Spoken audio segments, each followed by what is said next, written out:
Yay, yay. What's going on, everybody? How y'all doing, man? What's goody? What's goody? What's goody? It's Wednesday night. Wednesday night. Y'all know what that means. It's your guy, Marcus, the Alphabets, host of the Alphabets Football Show with my lovely co host, Ramona Diehard. I'm over here chopping it up with my guy, Andre Torch Robinson, who should be along shortly. I may have Devon, the professional, up here in a little bit. We got a few things to discuss with y'all. Y'all know how it is on Wednesdays. There's a lot of sports going on. We got a few topics for y'all that we're going to talk about. So grab you a drink, grab you a plus one, and get y'all's ass up in here. We got some stuff to discuss. We're on YouTube live, Facebook live, uh, and we got a nice show lined up for y'all. Okay, I got my guys coming. I got my guys coming up here in a little bit, so just bear with us, and we're gonna have a nice little show for y'all. Okay. So look, there's some news that's been going on. We're gonna hit on a little basketball tonight. We're gonna hit on a little football. Now, look, all of the teams have had their OTAs, the final OTAs, organized team activities. Look, this is the last big thing before we have training camp. We have training camp in about what's today? We have training camp in about a month and a half, about 40 days, a little over 40 days. We should start training camp. And look, this is the time here where these players, and the teams, they start trying to do final negotiations. Some of the teams, some of the players, they tell the teams, look, if we don't get this done before training camp, we ain't going to talk about it. All right. So a lot of these guys, they want to get paid. They feel like they've proven enough, but some of these franchises are skeptical of giving these type of contracts, especially when you have guys with questionable character concerns: Rasheed Rice, George Pickens, Puka Nakua, behavior issues. It's look. I'm investing tens or hundreds of millions of dollars into a player. I have to know that I can trust you. Y'all hear me talk about this all the time on Coffee Talk on Alphabet's Football Show about these franchises being able to trust you. I have to be able to trust you. I have to be able to know that if I give you this type of money, that you're not going to go out and start acting like an idiot. Okay, you're not going to beat up your wife, beat up your kids, wreck your car doing 150 miles an hour. Henry Ruggs, by the way, Henry Ruggs parole was denied. He's in prison for killing a woman while he was drunk. Uh, Rasheed Rice hit and run. He just got out for his 30 days. We talked about that a little bit. But when these teams come along and they want to reward you, some of these teams are reluctant to reward you because of behavioral issues, failed drug tests, questionable character concerns. Okay, they're investing lots of money in you, and they need to know that once I make this investment in you, I'm not going to get a call in the middle of the night saying that you did something stupid. Okay, so that's where it's at. Most of these teams, look, you have some terrible owners out there. I get it. There's some terrible owners out there, but I believe, and maybe this is maybe I'm being very optimistic as far as this, and seeing the world through rose-colored lenses. But I believe most of these franchises do, want to reward players. We've seen it this offseason where guys got paid a little bit earlier. JSN, this guy goes out, leads the league in receiving yards, offensive player of the year, and they make him the highest paid receiver. This guy jumps over Jamar Chase. So we've seen cases out there with guys that have done things the right way and were rewarded. We just saw Drake London. He's number 3 right now. Uh, JSN paid. Okay, so if most of the time now Falcons, y'all need to pay my boy Y'all need to pay my guy Bijan Robinson. Y'all need to pay him. He's actually the best player on your team. You might want to go out and reward him. I would expect that there would be some type of contract making him. I expect Bijan Robinson to be the highest paid running back here shortly. They better, because in my opinion, he's the straw that stirs that drink. Now, speaking of the Falcons, now this was a little bit of a surprise for me. I was a little bit surprised with this because now we just talked about guys that have performed at an elite level. Kyle Pitts, now the highest paid tight end in the league. Okay, he just got paid 3 years, 54 million, 18 million a year. Now this is now this is a guy here who was highly drafted. I believe it was the 2021 draft. An incredible talent coming out of Florida. He's that new style of tight end with these flex tight ends, guys that you can line up all over the formation. A big body with wide receiver skills. But look, he started out. His career has been kind of a little bit questionable. Now he had his best year last year, but there goes my guy right there. My guy, Torch. What's good, fam? What's good, everybody? What's going on? Shout out to Marcus the Alphabets for definitely holding it down as norm per the norm. Appreciate y'all. Y'all know what it is. World Class Wednesdays. I'm here. What up? Make sure y'all like and share the show. We're discussing Kyle Pitts. Now, I believe Kyle Pitts is extremely talented, and we have seen the emergence of some young tight ends come into the league. And he's one of those guys. We see some of the old guard tight ends that are kind of winding down. I believe we're witnessing the end of. I think this the we watched the entire career of Rob Gronkowski, who I believe is one of the greatest tight ends of all time. He retired a few years ago. Should be coming up as a first ballot Hall of Famer in the next couple of years.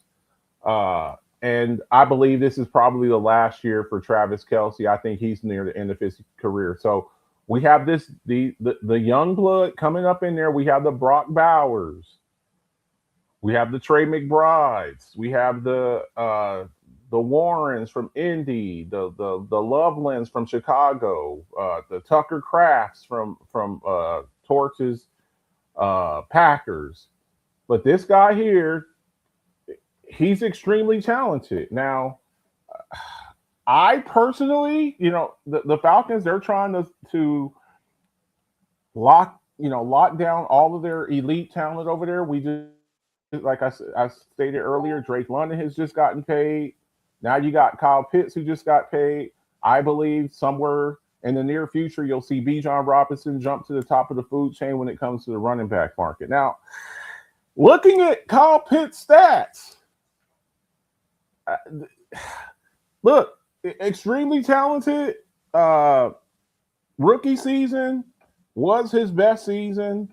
68 catches for 1,026 yards, but he only had one touchdown. That was his rookie season. 15 yards a catch.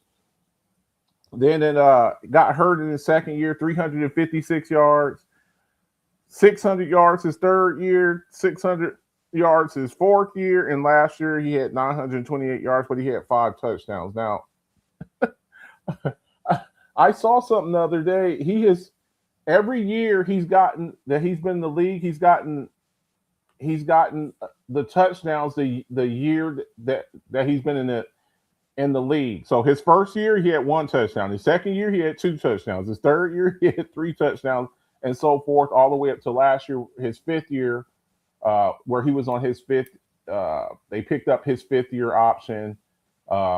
Torch, your thoughts on this as far as with Kyle Pitts?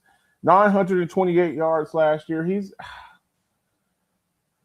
When I look at him, where do we put Kyle Pitts at? Because if I had my druthers, again, we've seen some of the tight ends that are getting a little bit long in the tooth. the Kittles, the Kelseys. We saw Pat Fryermans get paid. We just saw Darnell Washington from the Pittsburgh Steelers. He just got paid. So when you have a good tight end, they say tight end or running back is a quarterback's best friend, somebody who can get you out of trouble. Your thoughts on this whole thing with Kyle Pitts? Was he deserving of this type of contract to be the highest paid tight end in the league? I'm a little bit skittish with this. I don't know if he warranted, but I do believe if he hit the open market Torch, I believe somebody would have given him the money because he does have enormous talent. I believe part of what has held him back is the inconsistency at the quarterback position for the Falcons. Your thoughts, Torch? First and foremost, right off the jump, let me say this with all caps. We ain't never putting until otherwise, proven otherwise, we ain't never putting Kyle Pitts in the same conversation as Travis Kelce or George Kittle. That's for starters. We are never putting him in that conversation, for one. For two, secondly, this guy has immense talent, but potential don't win you Super Bowls. Potentials don't get you the whole gravy train. It don't get you the juice. You don't get the juice just because off of potential. You actually gotta put in actions and then get results. And if I'm going by the logic of actions and results, this guy's been underwhelming. Very underwhelming. Now, we'll sit here and we'll say, here comes a Marcus Betts impression. Y'all ready? We starting early today. Who you play with matters.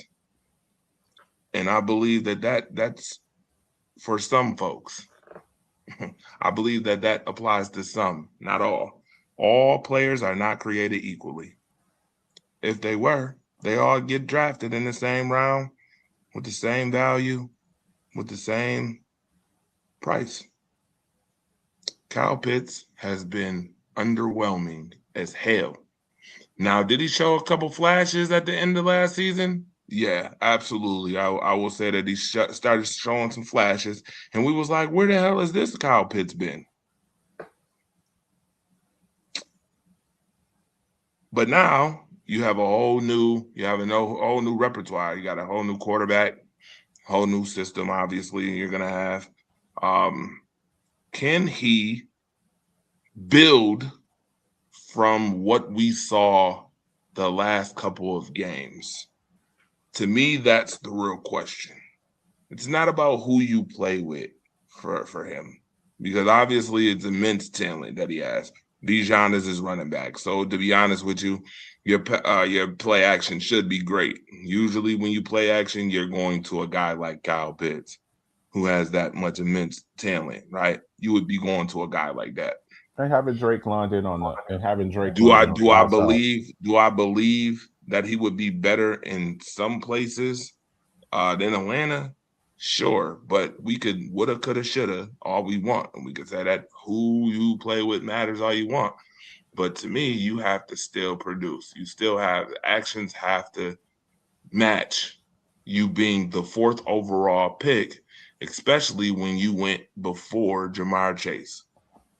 Just remember, this is the guy who went before Ja'Marr Chase. Torch, okay? we did a show in 2021. Myself, you, and Ramona, and we did all of our mock drafts. And when we saw him go before Ja'Marr Chase, we were dumbfounded. This is a guy who went before Ja'Marr Chase, a guy who went before Devonta Smith, a guy who went before Micah Parsons, a guy who went before Rashawn Slater. So there was some talent there. Both the top cornerbacks, Horn, J.C. Horn, and Patrick Surtain Jr. He went before these guys. So when you're drafted that high, there is a high expectation.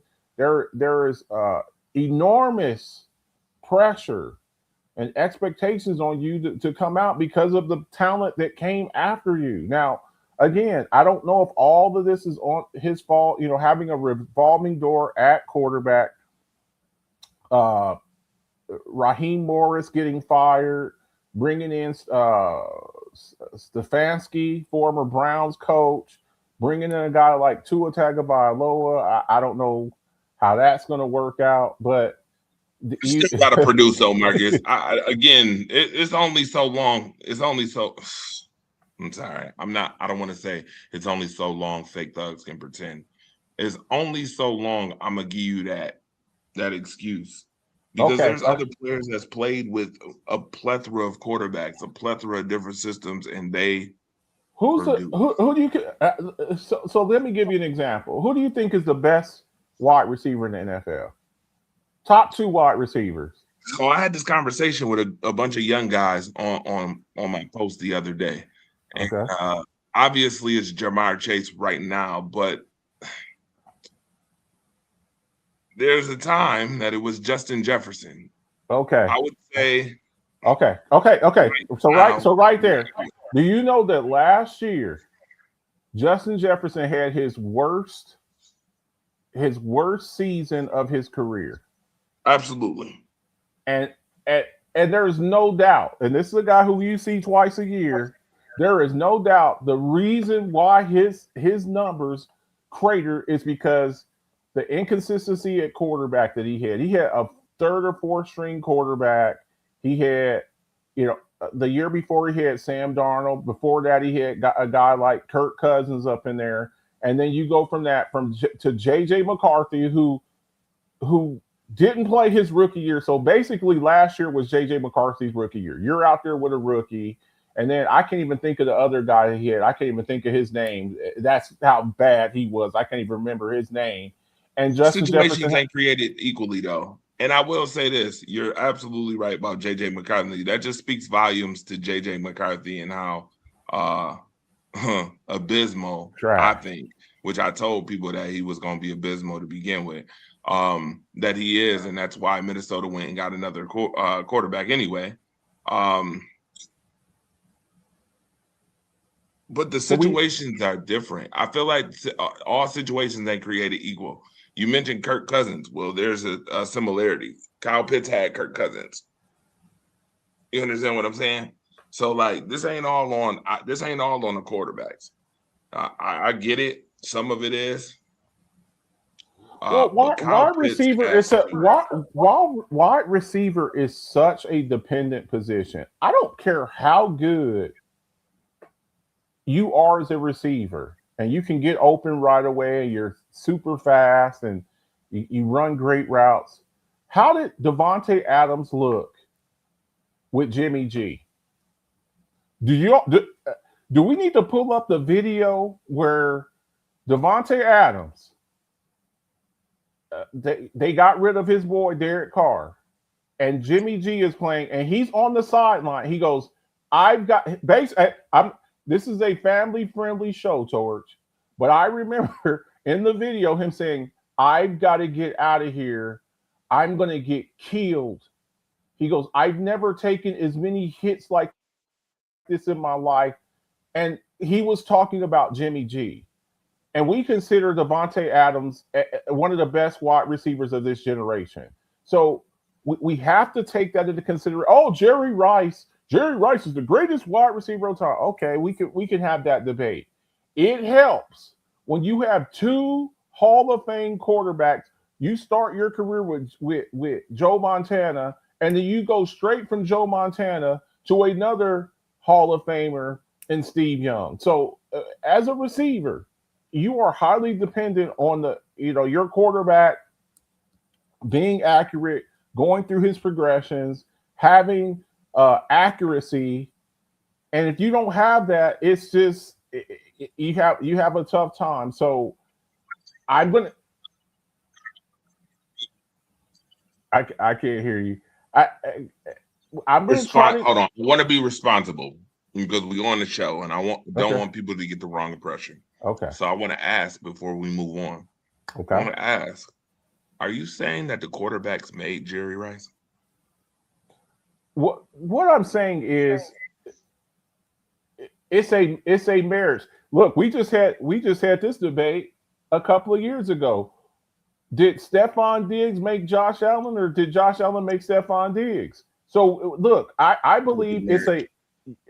a marriage. It's It like was a good partnership until it got sour.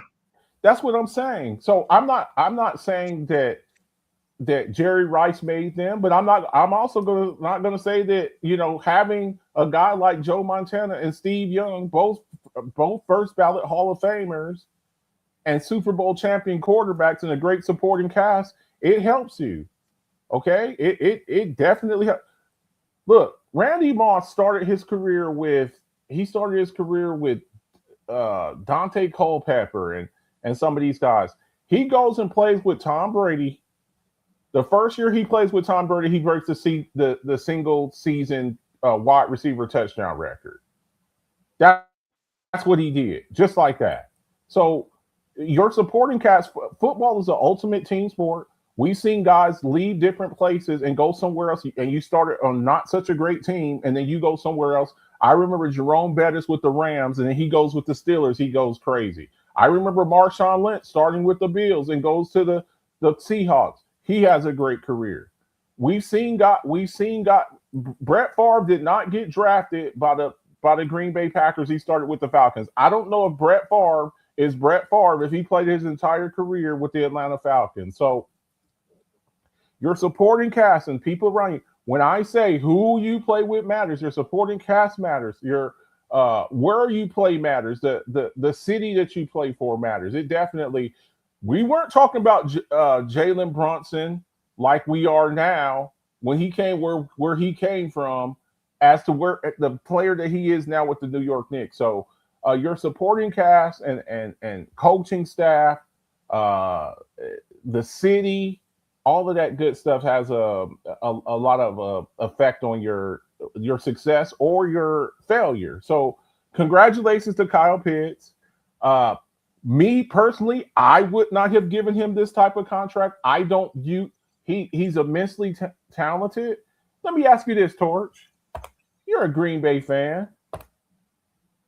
Is Tucker Kraft better than Kyle Pitts?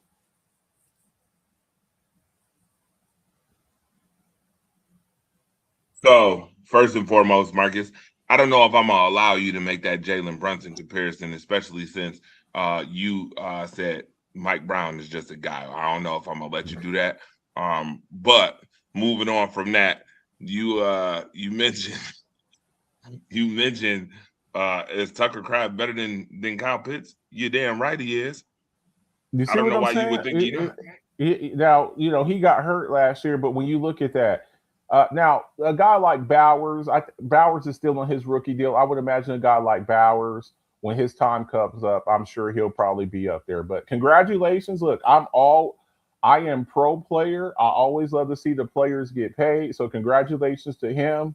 And look, I enjoy watching him play. I enjoyed watching him play at Florida. We wish him success. I always like to see these young men get their money, and we wish him well. So last night, now we had the NBA championship last week, couple of weeks ago, and right after that, we go straight to the NBA draft. Now we had a few surprises up in there. Torch, I'm gonna let you take over this. I kind of was in and out on this. Anything that surprised you with the draft, and I also want to talk about this player here that Oklahoma City took. Uh, we also had, I think, the first Mexican American first round draft pick taken last night. I believe I had. Don't quote me on that. I know he was drafted pretty high, but this kid here from Michigan, look with the way Chet Holmgren was getting punked in the NBA, in the Western Conference Finals, and he was getting punked. Wemby was taking him to the woodshed. It seemed to me last night that the Oklahoma City Thunder, they looked at that film and they said, we are not going to be pushed around. We need to get a little bit bigger. Now Chet is 7 feet tall, but he's rail thin. He's got a teenage girl body, very flimsy, flimsy frame. He needs to get some peanut butter and get in the gym this off season. But watching the NBA draft last night, what were your thoughts watching that last night? Some things that may have surprised you, or things that you expected, Toward. First and foremost, the NBA draft, I felt like this was and a lot of people are probably gonna hate me for saying this, but I felt like it was a weak draft class, to be honest. Weak draft class. Usually have a lot of big name players. Uh, I mean, we've been watching basketball for a long period of time, so we haven't really, you know what I mean? We're used to seeing 84 drafts, 90, the 96 drafts, you know what I mean? The great drafts with a lot of great players coming out, a lot of big names. This draft, and I will go right to it because I have it here, obviously. I got to stay prepared. Of course, I got Mara up, which I'll talk about him very shortly. But I wanna preface it and show you guys what happened with the first couple of picks right off the jump. So let's talk about it. Why not? Let's talk about these first couple picks. And Marcus, I'll give you some. If you haven't heard these names, I'll give you some information on them. So right off the jump, as it was talked about on multiple media platforms, you had AJ Demonza uh, from BYU go number one, an eccentric, electrifying forward that can play 1 through 4. Phenomenal guy, shoot the ball very well. Um, has the ups. We call him the ups. He can get up, definitely. Has has a lot of great range of motion with his shot. 3 tier scorer. Um, and BYU was pretty good. So they took him. Number one, Washington. Washington needs help anyway. I mean, Now there it, was talk that Trey Young was going to get traded. Now I saw that he got extended. Were we surprised with that? Because there was a lot of talk no, that so maybe Trey. no, that's not a surprise. And in fact, I'm actually glad that Washington didn't trade him and that they actually kept the faith, because having a second guard matters. Being able to have a good 1-2 punch, you know what I mean, in the backcourt is phenomenal. Teams are very successful when they do that, when you have a legitimate backcourt. And Washington, again, is a team that needs to build. They need help. They need the power of Grayskull, you know what I mean, to help this team out. So you start first. You get the best guy in the country, according to many. I mean, there's a debate that maybe Cameron Boozer should have went number one from Duke. Obviously, once again, I don't want to use the who you play with matters or where you play matters. I don't want to use that um, because, again, I feel like you still got to put up wherever you play. If you are highly recommended, I don't want to hear the excuse about no damn coach. I want to hear the excuse about where you playing. I want to see some results, some results, results, and action to back up those results. So Even so if so you hey, want hey, to whoa win, whoa whoa whoa whoa whoa whoa whoa whoa whoa. basketball, So not you don't football. think that I think in football and basketball, I think that the coach that you get, where you end up going, that shapes you. So Now I it, want you to imagine. Now I want you to imagine this. I want you to imagine this. LeBron James, number one pick, and he gets a coach like Popovich. He gets a coach like Popovich in his first. He never really had a coach like that. He never really saw. He never really saw. And look, you're an LeBron 18-year old James is kid not that coming in. player though. See, again, and this is where we have conversations about different situations. Every situation isn't created equally. Again, in basketball, I would say it's more about being talented and being able to, the fundamentals. Coaching matters in every sport. I think a little more in football than basketball because you have 53 players that have to be impactful. You could be impactful, but your quarterback not impactful. In this situation, in basketball, you have 5 people on the floor and 5 defenders on the floor. And I feel like that you have a better chance of being impactful, even if you're, let's say, your point guard not impactful. If I'm a power forward like Nikola Jokic or a center like Nikola Jokic, I could still be very impactful, even if another player isn't. Yeah, but that Even if also, my coaching isn't the greatest, hold on. Even if my coaching isn't the greatest, what I bring to the table, as far as my bag, we call it a bag. What's in the bag? What you got in the bag? The toolbox, the tool.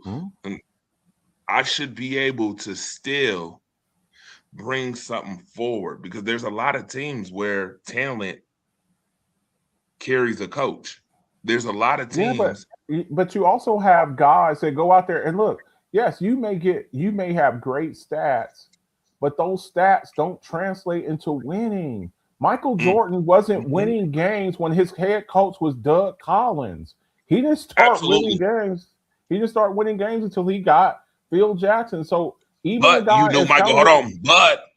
But here's the difference. But Michael Jordan had it in the bag. You see what I'm saying? You knew that Michael Jordan's bag was there. I understand that, but we see a lot of players.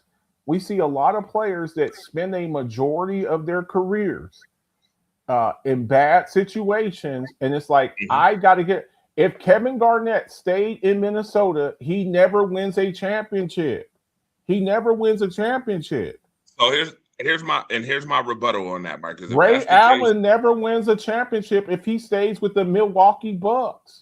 Totally understand that, Marcus. Here's my rebuttal to that, though. Okay. My rebuttal is, if that's the case, and everybody wants to play in a pretty situation, then there should only be 16 teams. There should only be 16 teams. But that's what I'm saying. If that's the case, there should only be 12 or 14 teams in the NFL. If everybody wants to play in a great situation, then you might as well just have 14 teams and we could just have playoffs and get it over with.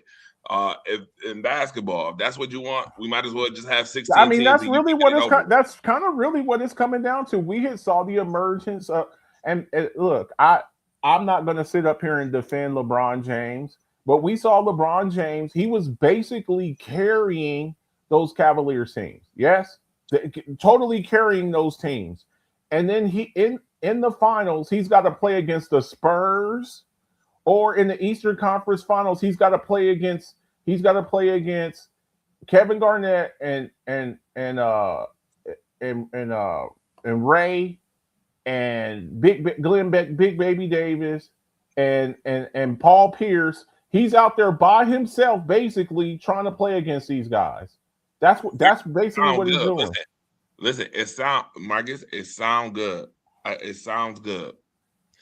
When you say carry, there's a different type of carry. And let me give you a perfect example and understanding. James Harden has been on teams. Would you say James Harden has carried teams offensively? Yes. Okay. Yes.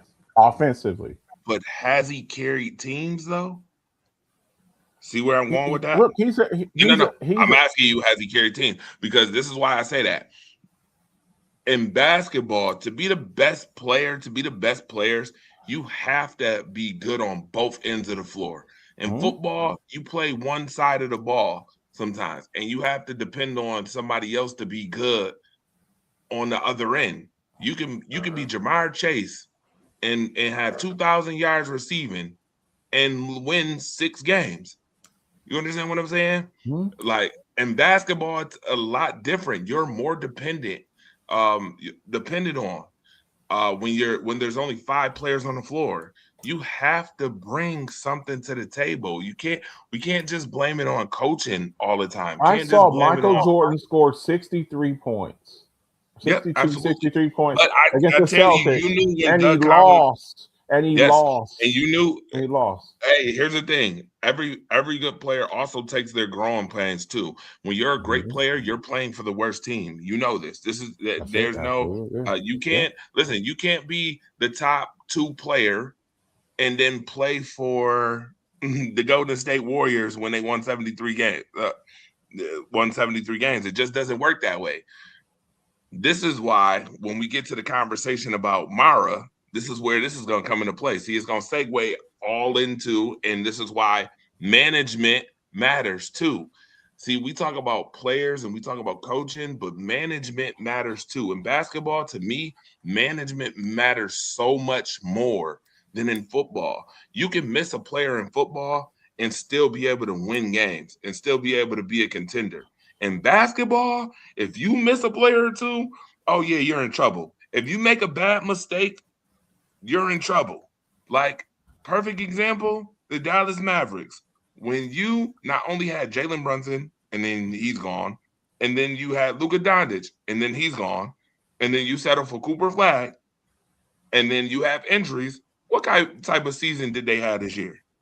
A Well, terrible season, right? they brought in one of the Splash Brothers. They had Yes. Kyrie Irving. They had Kyrie Irving, and guess what? and the And guess what? injuries. And guess what?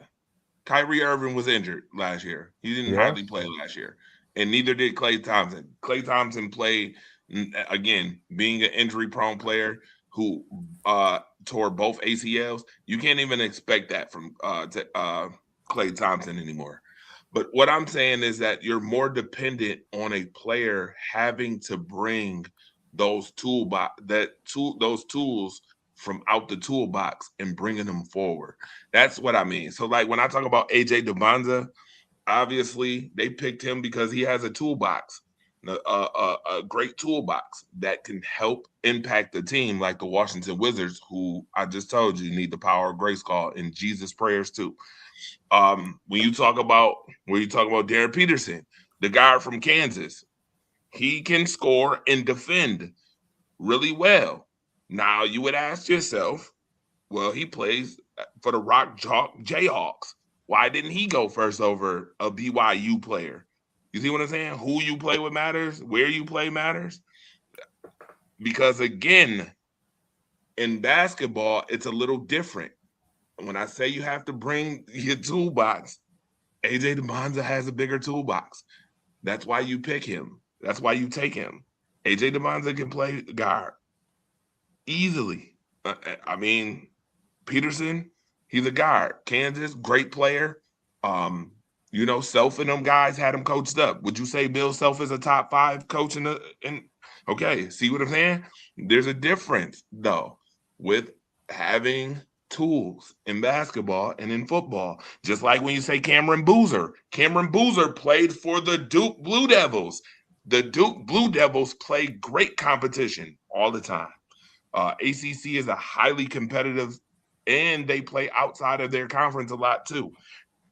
You understand what I'm saying? That's why you see Duke a lot on TV. You see Duke, you see the North Carolinas, the Kansases, the Kentuckys of the world. You see them on TV.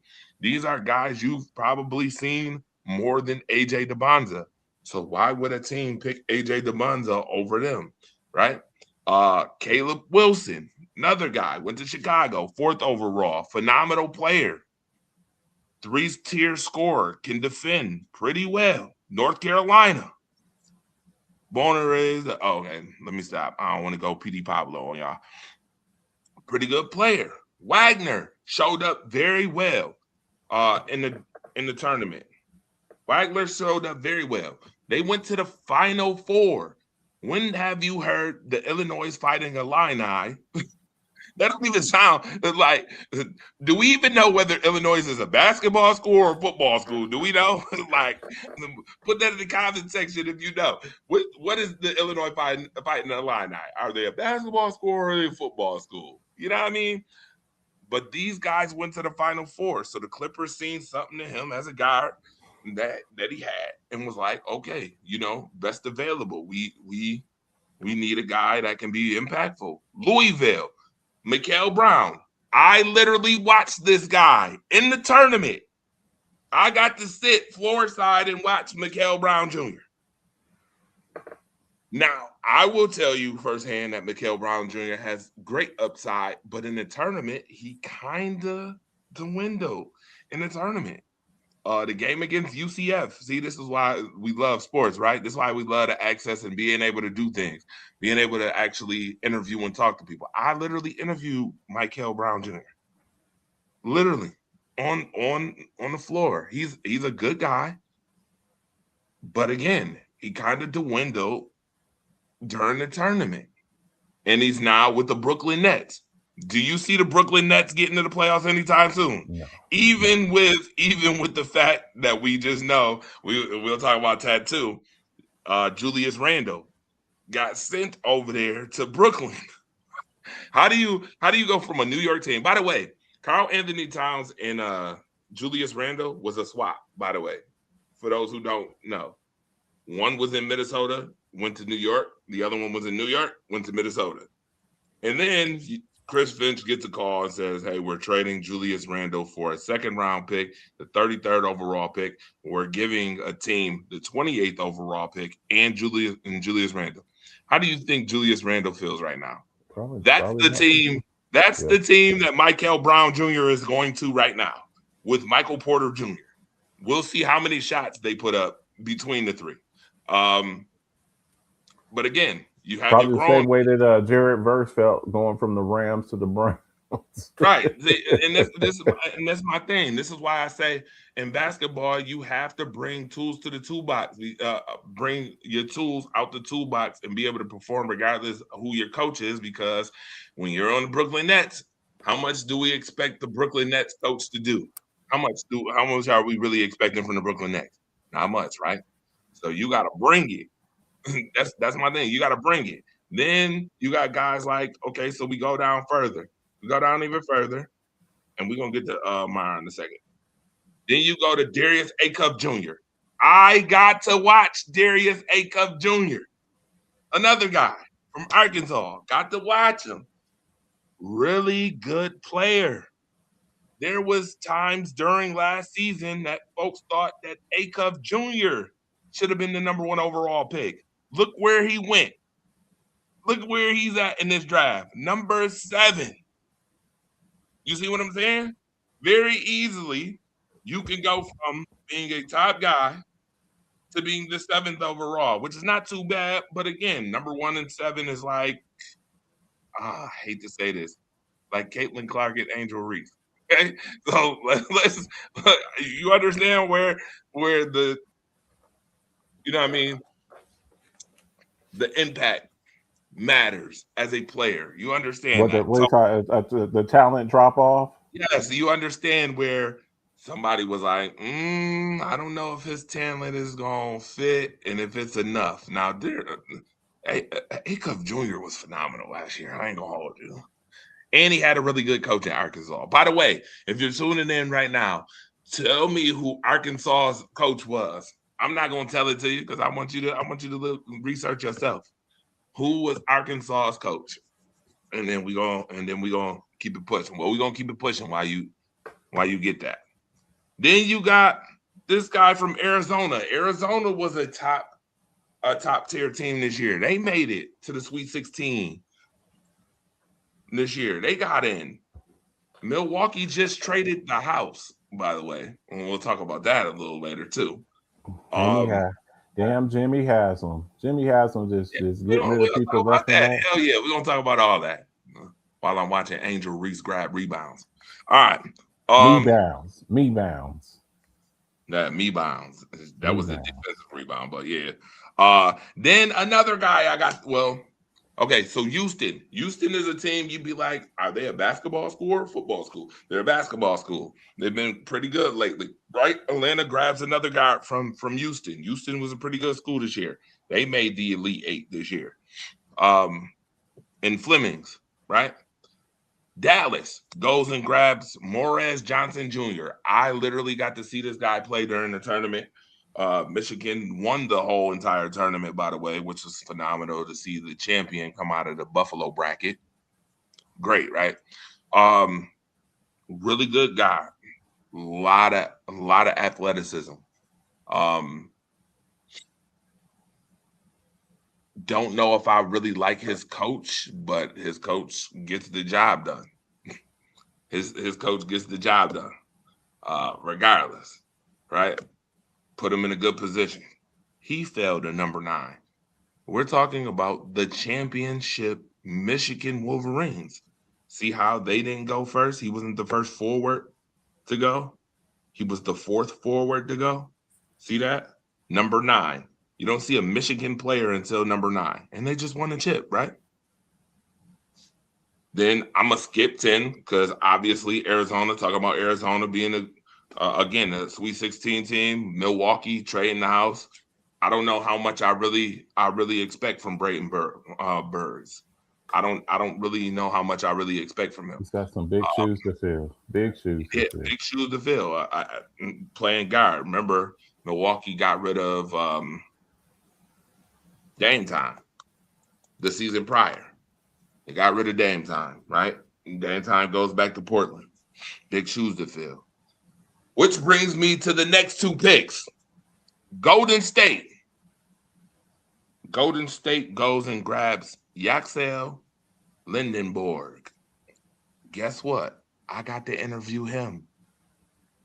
Lindenborg. I got to interview him. Is this the Draymond Green? Is this the Draymond Green replacement? Yes, this could very well be a Draymond Green replacement. He definitely carries the attitude, big body guy who can rebound well, defend well. Michigan defended very well this year. There's a reason why they were the national champs. They defended very well. When they got on the floor, you could see the difference between who they were playing and who they were in the tournament. You could see it firsthand. And they were the most impressive. As much as I'm a Tom Izzo guy. You see me take the pictures with him. But Dusty May, who is the coach of Michigan, is a really good coach. As much as I don't like him, he's a good coach. Now, yeah, that could be Draymond's replacement. It could. But then we get to this guy, the 7'3" guy that played at Michigan too.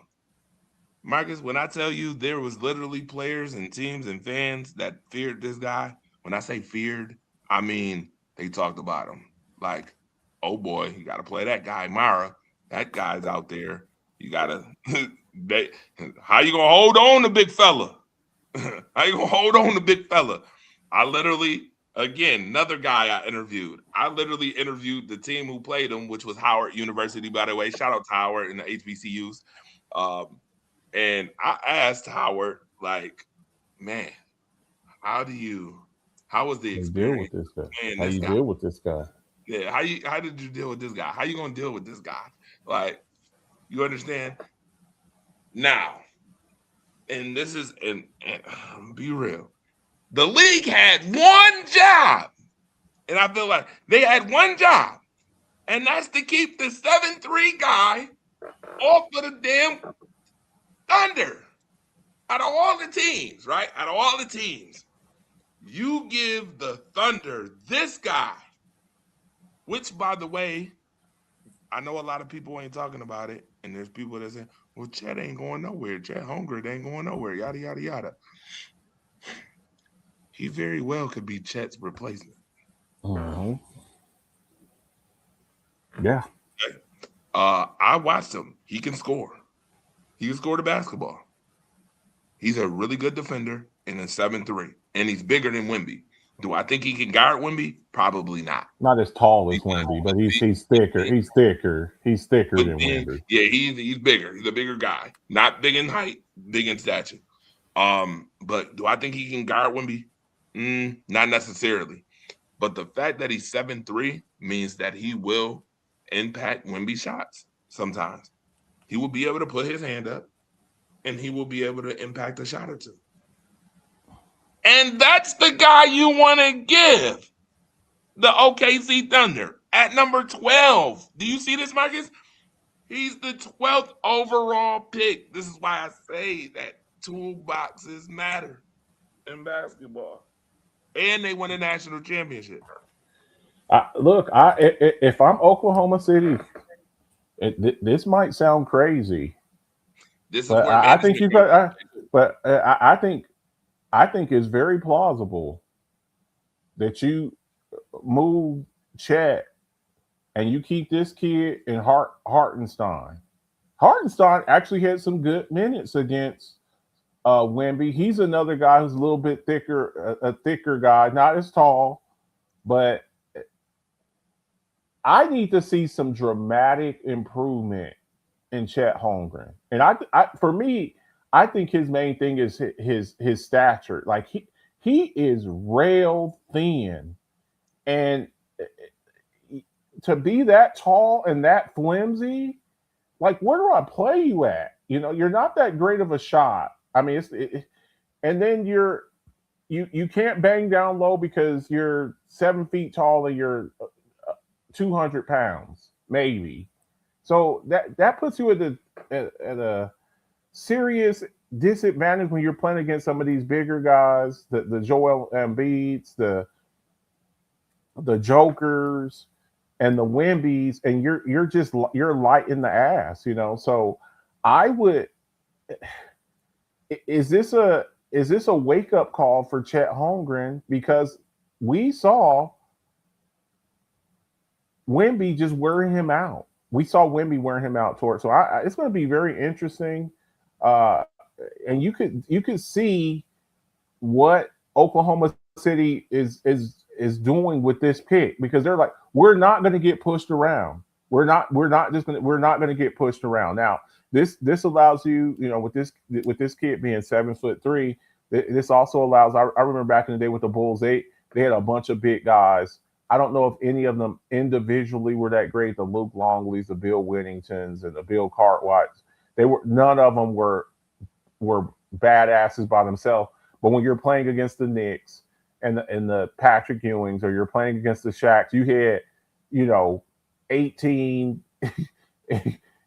to 24 fouls to give to go against, because you knew one guy couldn't defend them just by itself. So it's going to be very interesting with that. But you could tell what Oklahoma City's motives were by this pick.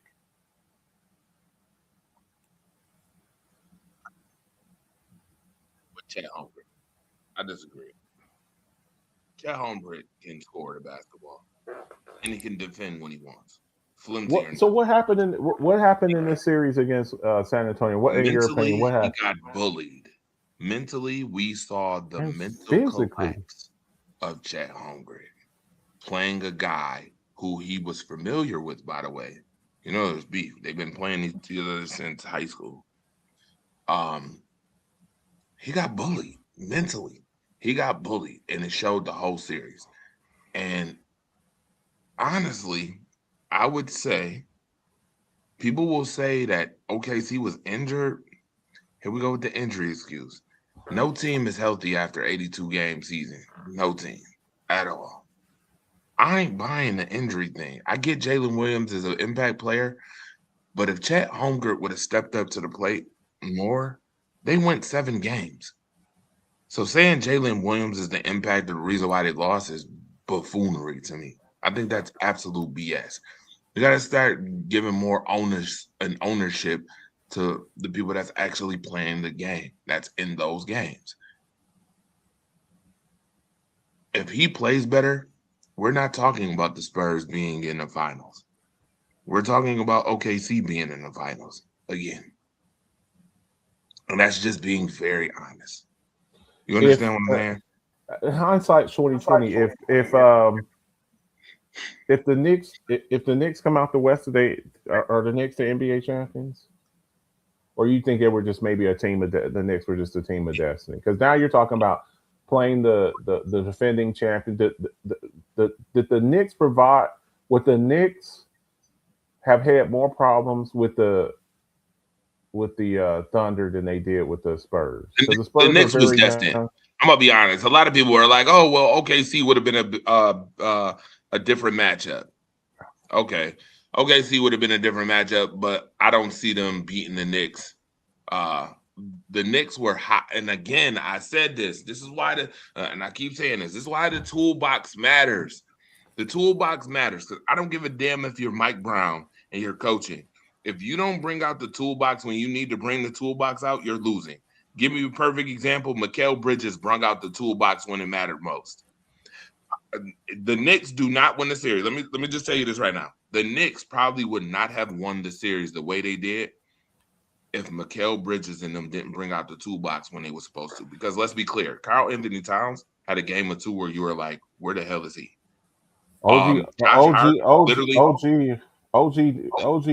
bailed them out a couple of times, yeah. OG Anunoby bailing them out. Toolbox, experience, that stuff matters. The Knicks were hot, and I mean hot lava.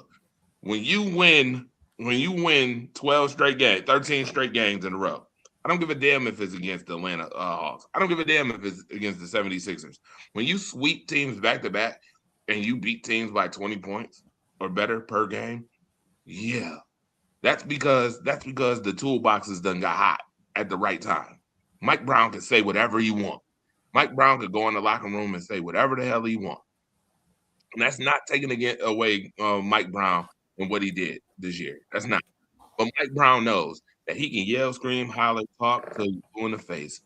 And if those players don't pull out what they know from deep within, what they already built on since they were kids, high school, college, up to this point in the NBA, you're not winning that series.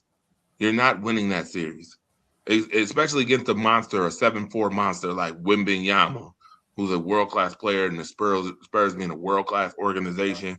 And then you got all these players, the young players that was on that team. I will preface it that I guarantee you, if Mitch Johnson wasn't the coach, I guarantee you that series is different. Yeah. That the series is different. I told you, it is a mentality thing for me. And this is why I say that OKC probably would have got beat, because mentality-wise, Chet Holmgren checked out. And to be honest with you, that's partially on your coach, because your coach should have been in his ass. Listen, Chet. If it's me, I'm telling Chet, you want to fucking play? You're 7-1. You're getting your ass down there and you're guarding Wemby. I don't want you guarding no damn guard. At some point, you got to guard him.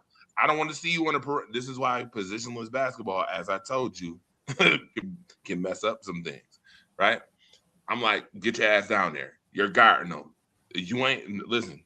He might have punked you in the game, but you ain't gonna get punked today, unless you want us to punk you when you get in the locker room. Because I'm gonna punk you if you get punked again. I'm gonna punk you right. I'm gonna put you on the bench. You too big, right? And that's part of being punked. You're gonna be on the bench. You're not playing. I'm telling you right now, we're not doing that. I'll put Hartenstein out there, and Hartenstein wasn't that great either. But that's how Hartenstein played way better than he Chet did. That's an understatement. Defensively, that's an understatement. That's an understatement. Terrified, Tor. Yes, he looked. I know. He looked absolutely terrified. Yeah, that's an understatement again, and that's part of mentality, and that's why I said the New York Knicks would have beat them. It's because the mentality, you could tell the mentality was different. New York, they was hungry. They was dogs. You heard what they were saying during those conversations. It's still 0-0 to us.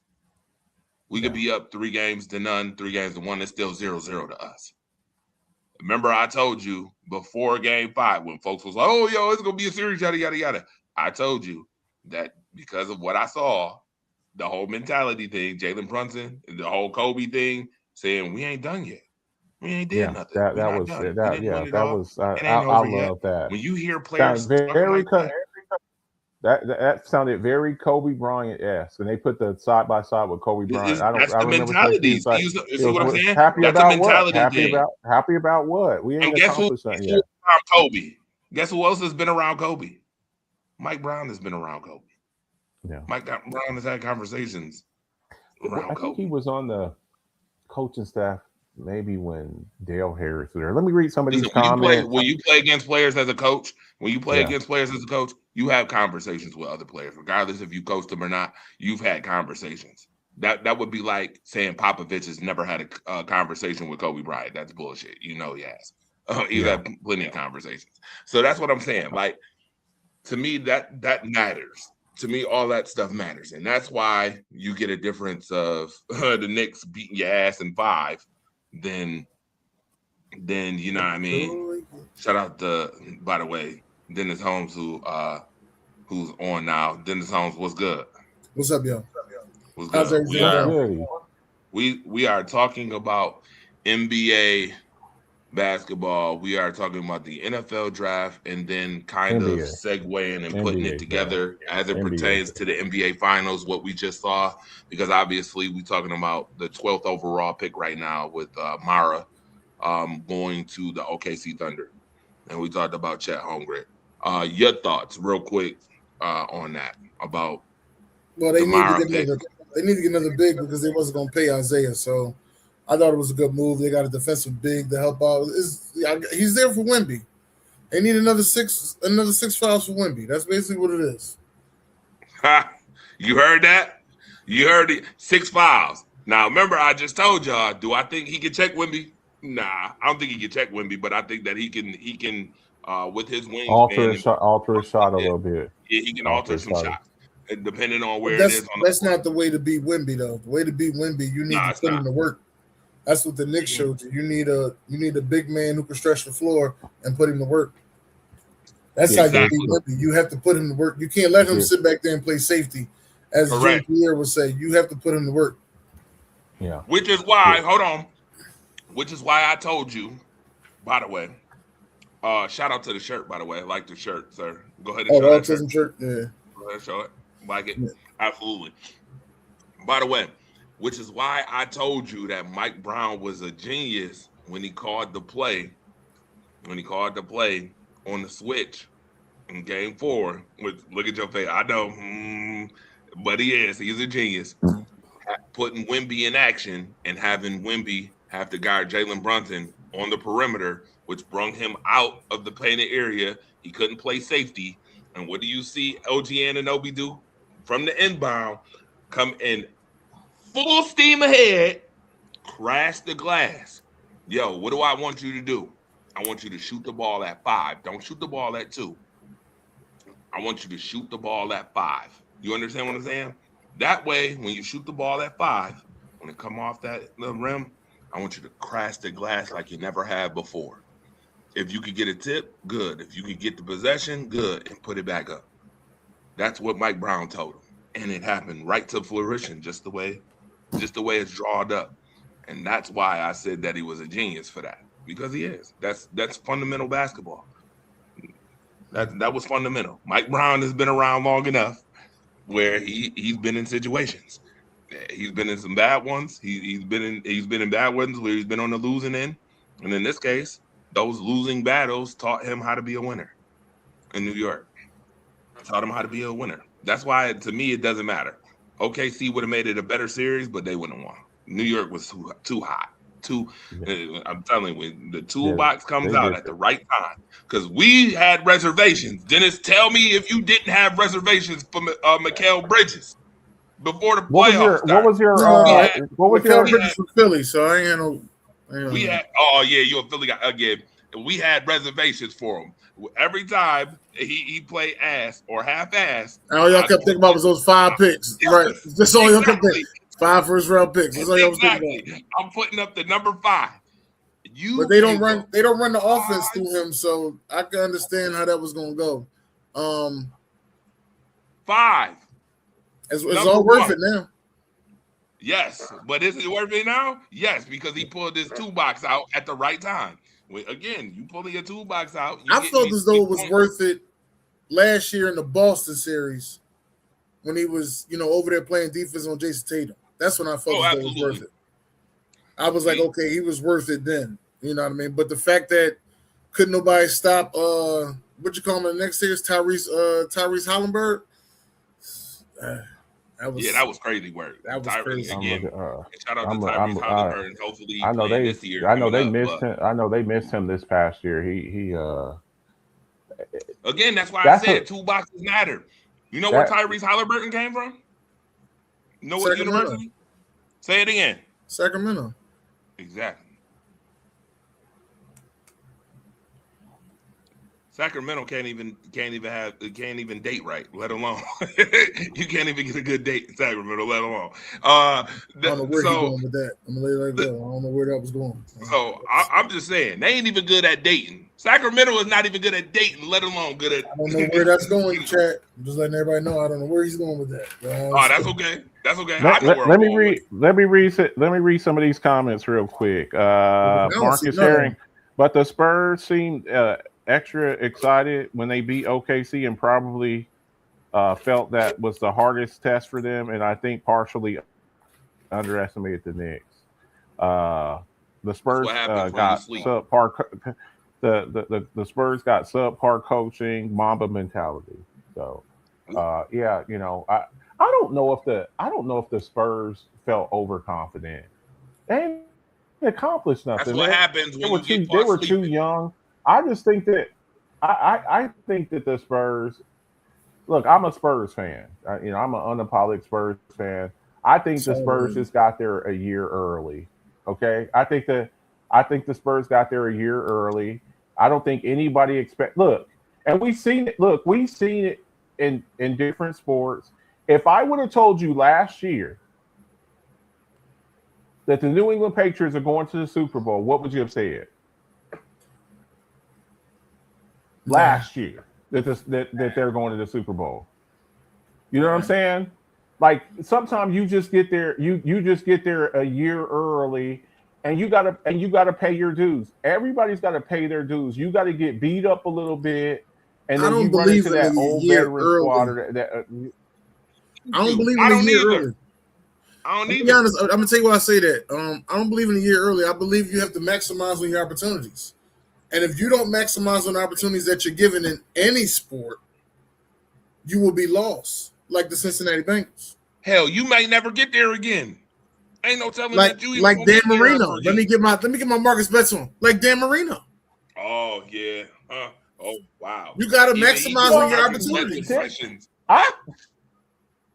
Well, the thing that I know, part of it too is your front office not supporting you. But they never been there either, Marcus. When you're front, Dan Marino never had a look. We just saw like certain players go from terrible situations. Everybody thought Sam Darnold was trash. If I would have told you last year that Sam Darnold's going to win the Super Bowl next year, if I would have told you that, Matthew Stafford had zero playoff wins in Detroit. Zero. He goes to the Rams. They surround him with all-star. You get Von. We're going to give you Von Miller and Jalen Ramsey and Leonard Floyd and give you all of these pieces and Odell Beckham Jr. and they win a Super Bowl. So yeah, see, that's why I say the bad matters though. You still have to have a supporting cast. Right, but that's why again, and Marcus, you're making my point even more valid, and that's why I said the bad. Not really though, because what did LeBron James win in Cleveland? LeBron finally got to the point in Cleveland. He's looking at the Celtics, and he's looking at Ray Allen, and he's looking at Kevin KG, and he's looking at Big Baby Davis, and he's looking at Rajon Rondo and that super team that they had, and you're out there with nobody, and I'm taking my talents to South. You know what? Oh, yes. Yeah. I'm so glad you just did that. I'm so glad you did that. Marcus the Alphabet, let me ask you a question. Just an interesting question. Who was the Cleveland Cavaliers coach when LeBron James' team won 66 and 61 games respectively? Mike Brown. In a week. So you're proving my point even more. LeBron, hey. LeBron James had that in his bag. You said he carried them. I'm going by your words. This is your words. He did. Mike Brown was his coach. This isn't the 40-year-old LeBron. This ain't the 40-year-old LeBron. This is the phenom generational the chosen and that's why I one, said in the NBA LeBron draft, James. right? We talking about just and drafting newly in his prime LeBron, right? And he couldn't. Yeah, that's why I said. And he couldn't get over the hump. Same thing with Carmelo Anthony. Carmelo Anthony is one of the biggest what ifs ever. Hey Marcus, let's not forget what pick was. Hang on. What pick? Now let me ask you this. You're making my point for me. Carmelo Anthony, what pick was he? Third. What pick was Carmelo? Third. Okay. If Carmelo goes to Detroit instead of Darko Milicic, does Carmelo Anthony have an NBA championship? He should have 2 or 3. Do you see what I'm saying? So again, you're thrown to the Denver Nuggets with nobody, and the Detroit Pistons, who had already won a couple of championships and beat the Lakers' ass in the NBA Finals, and then you get to go in there and play alongside Tayshaun Prince and Rich Hamilton and Ben Wallace just remember and Chauncey Billups. You don't think that helps him out? Come on, guys, this ain't again, that. Wait a minute, Marcus. I just told you this earlier. Nothing. Though. Remember, all situations aren't created equal. If every third pick could go to the best team, they would. If that's the case, then you might as well only have 14 teams instead of 32. But that's where I'm talking about the getting there a little bit. Guy, that's where I'm the worst team, and that's why I said if LeBron wasn't in his bag the way he, but that's why your front office. If he's not in that toolbox, your front office. Matthew Stafford was the number 1 overall pick. Matthew Stafford was the number 1 overall pick and didn't win jack. Nothing. Hey, zero. He didn't win anything. GM? Carmelo. Who was the GM when he was there? Dan Gilbert. Who? Was it Dan? Was it Matt Miller? Was Matt Miller still the GM when they drafted LeBron? No. In Detroit, when he talking about Matthew Stafford. Oh yeah, Matt was. Matt Miller was still there. Yeah. Yes, he's sitting over there. He's somewhere drafting a receiver every damn year. Every year drafting a receiver. 3 straight years. Carlos. Okay, so Marcus, that's why Come on, guys. This ain't that hard. Come on, man. No. Listen, this is what I'm trying to tell you, though, Marcus. A lot of these executives, a lot of these GMs, they don't have a backup plan if things don't go accordingly. Exactly. That's Marcus, what I'm noticing. Like, okay, remember, hey, Mark, I'll give you a prime example. Remember we was sitting there and we was watching, and the whole time we was sitting there watching the draft, and the whole time you kept saying, man, I want such and such. But then you kept seeing CeeDee Lamb drop. You was like, you know what? Hell with that. I want CeeDee Lamb. And I'm like, oh, you ain't getting no fucking CeeDee Lamb. Remember, I was mad at you. Yeah. Because you had a whole new plan B. Because your plan A was to go get some defense. Yeah. But you was like, you know what? I want CeeDee Lamb. Had been the number 1 offense twice. That's also a talent. That's a talent. There were what? No. Hey, what you was just about to say? No, don't stop yourself. You said that's a talent. What? Say it again. Talent evaluation problem. A talent evaluation issue. But how could it be a talent evaluation problem? And there's like 15 to 20 people in the war room. Ain't nobody see nothing different. But the thing about it too is you have to also look at fit. You have to look at fit. Look, let me tell you something. Rams just drafted Ty Simpson, right? If the Rams don't win the Super Bowl this year, when they could have drafted your boy Lemon instead and put Lemon next to Puka and Devontae Adams, and you draft a quarterback who might not play for 3 years, it's going to be hell to pay. We just saw this with the whole thing we just saw this movie with Trey Lance going number 3. All the picks that the 49ers gave up for Trey Lance. When you gave up all these picks for Trey Lance, and you could have. And the only saving grace for Lynch, Dennis, is that they found Brock Purdy. Because you wouldn't have had no quarterback if you didn't find. Let me give you one you remember very well. In 1998, your Dallas Cowboys were supposed to select a certain wide receiver, right? Mm-hmm. You know, you got Michael Irvin coming off of he still had a 1,000-yard season, but I mean, it was just him.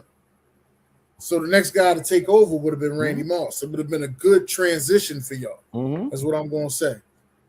The Minnesota Vikings already had 2 wide receivers that got 1,000 yards 4 years straight, both of them. Mm-hmm. And they still drafted Randy Moss. Mm-hmm. You have to do that sometime. But hell, we didn't need CeeDee Lamb. We didn't need CeeDee Lamb. I think I needed CeeDee Lamb because I think Michael Gallup, and they're like, but Michael Gallup was coming off that injury. So I think Michael Gallup was good, and they said that's why I said that the GM and it goes and see this goes back to. I just think war rooms period need to be be doing more work. They don't look like they're doing enough work in there. 15 to 20 people in these rooms, and everybody just clapping like it was a good. You know damn well that wasn't a good pick. Football. That's what I'm saying. Yeah. No, not just football. I've been watching the war rooms in basketball too. No. But my point is that in basketball, if you mess up 1 or 2 picks, that could be your whole entire season. In football, you mess up 1 or 2 picks, you can still win 12 games. Yeah, but if you mess up 1 or 2 picks in football, you got a chance to. If you develop well, you got a chance to revamp them. Right, and that's why. Okay, and that's why I said that the bag in basketball is different. You got to bring a bag. You have to already come with a bag. You have to be impactful because you are relied on more in basketball. I think a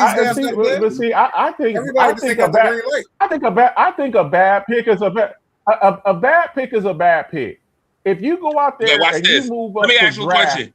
Mitch Trubisky. Hang on. You go out there and you move up to draft Mitch Trubisky and you pass up on Patrick Mahomes. Those type of mistakes right there, or you draft Jalen Reagor over Justin Jefferson. Those type of mistakes. Those are exponentially bad. Those type of mistakes. So don't say, well, you can still win. No, if you make a mistake like that and you move up 2 spots to draft Mitch Trubisky and you pass up and you pass over Patrick Mahomes, or you draft Tre'Davious White over Patrick Mahomes, those type of mistakes there, especially at the quarterback position. Especially at the quarterback position, you miss like that. I don't think Patrick Mahomes. I don't think Patrick Mahomes is still nice in Buffalo.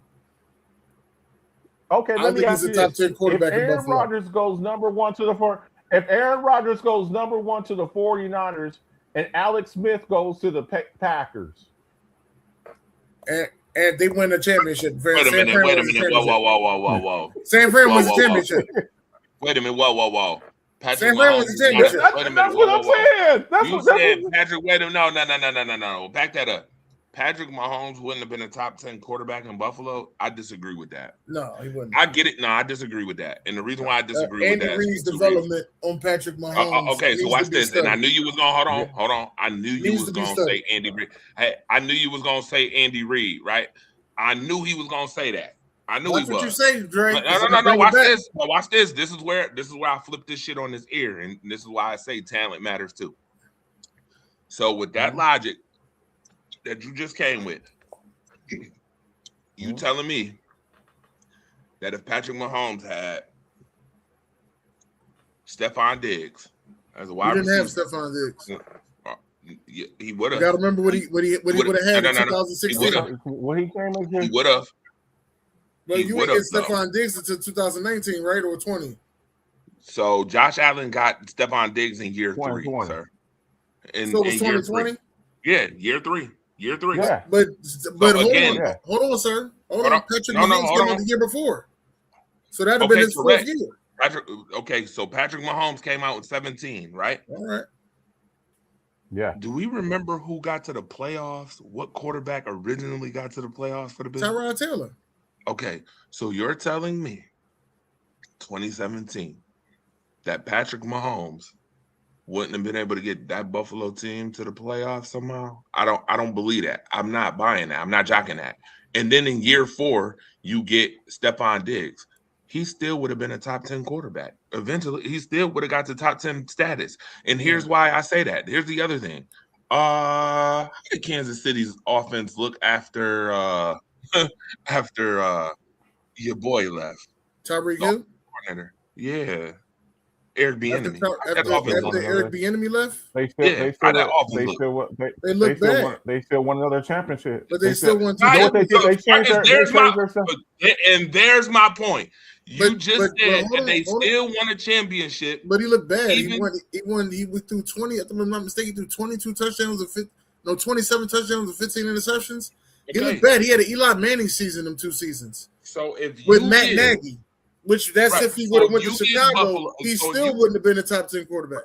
No, I think he would have been a top 10 quarterback just for the talent that Buffalo had on that team in 2020 to 2024. You're nuts. No.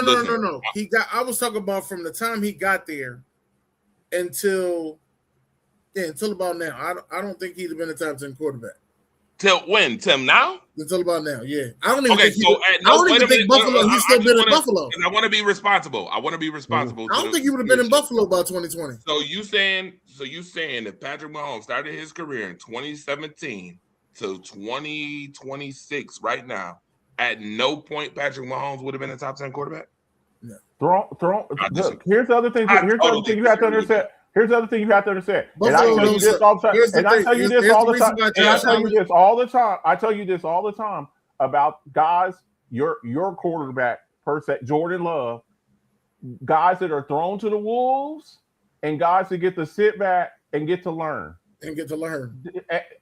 When you get to see, again, and talk about the difference between basketball and football.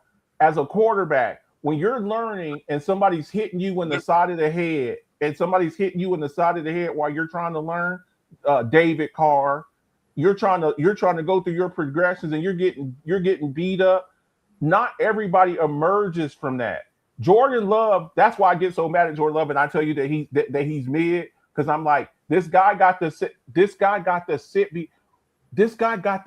behind Aaron Rodgers for 3 years, and he's still making mistakes. It's not the same as a guy. Put this out there right now.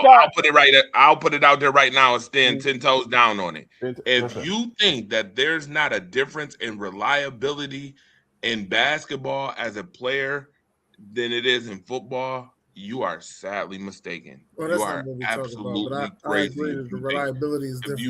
If you think that, if you don't think that basketball players have a more of a reliability to their team as it pertains to success in winning championships than on a football team, you mean well, yes, you have less players. And again, you're not getting beat up. That's the part you keep missing out on. Especially as a you missed a bunch of shots. You missed a bunch of shots. Somebody did a 360 windmill dunk on you. That's not the same as if you miss your read, okay, and you don't do your hot read, and you don't know where the pressure's coming from, and you get strip sacked or you get hit right in the mouth. That's a whole nother. Okay, watch this. And as you hold on, watch this, and that's great. And I will tell you this. I will tell you this. Ready for this? And I will put that on the flip side. You could go 4 for 17 in a basketball game and still win a game, and still win and lose a basketball game too. If you go 4 for 17 as the best player, and you do that 1 or 2 games, you're gonna be out of a fucking series. As a quarterback, you can miss a read and still win a football game. But here's the thing about it. Though. Here's the thing about it. We don't play series in football. You have one bad game where you you're going home. You go out there and you shoot for and you throwing for 25% of your passes. You're going because logically that doesn't make sense anyway for football players to play series. It's a total different physicality of sport. That's what I'm saying. Totally The margin for error. I get that. No, you're missing the margin for error. The mission for right. Okay, watch this. Football players play 17 games. Basketball players play almost 100 games to win a championship. I got you. So again, the reliability on a 4 or 5 game losing streak, if you go on a 4 or 5 game losing streak, guess what? You're not going to the playoffs. There's none of this 5 and 6 and 10 game losing streaks, and you still get to go to the playoffs. Your margin for error is very small. And here's the other thing too. And here's the other thing. And here's the other thing, Torch. As a quarterback, you have two bad years. Have two really bad years in football. Your ass is out the league. You're gone. Really bad there years ain't no Ben Simmons. There ain't no Ben Simmons. You're a Philly guy, Dennis. You're a Philly guy, Dennis. There ain't no Ben Simmons. There ain't no Ben Simmons. There ain't no Ben Simmons in the NFL. There ain't no. Hell, you don't even have to have a bad season to get sent to the Brooklyn Nets.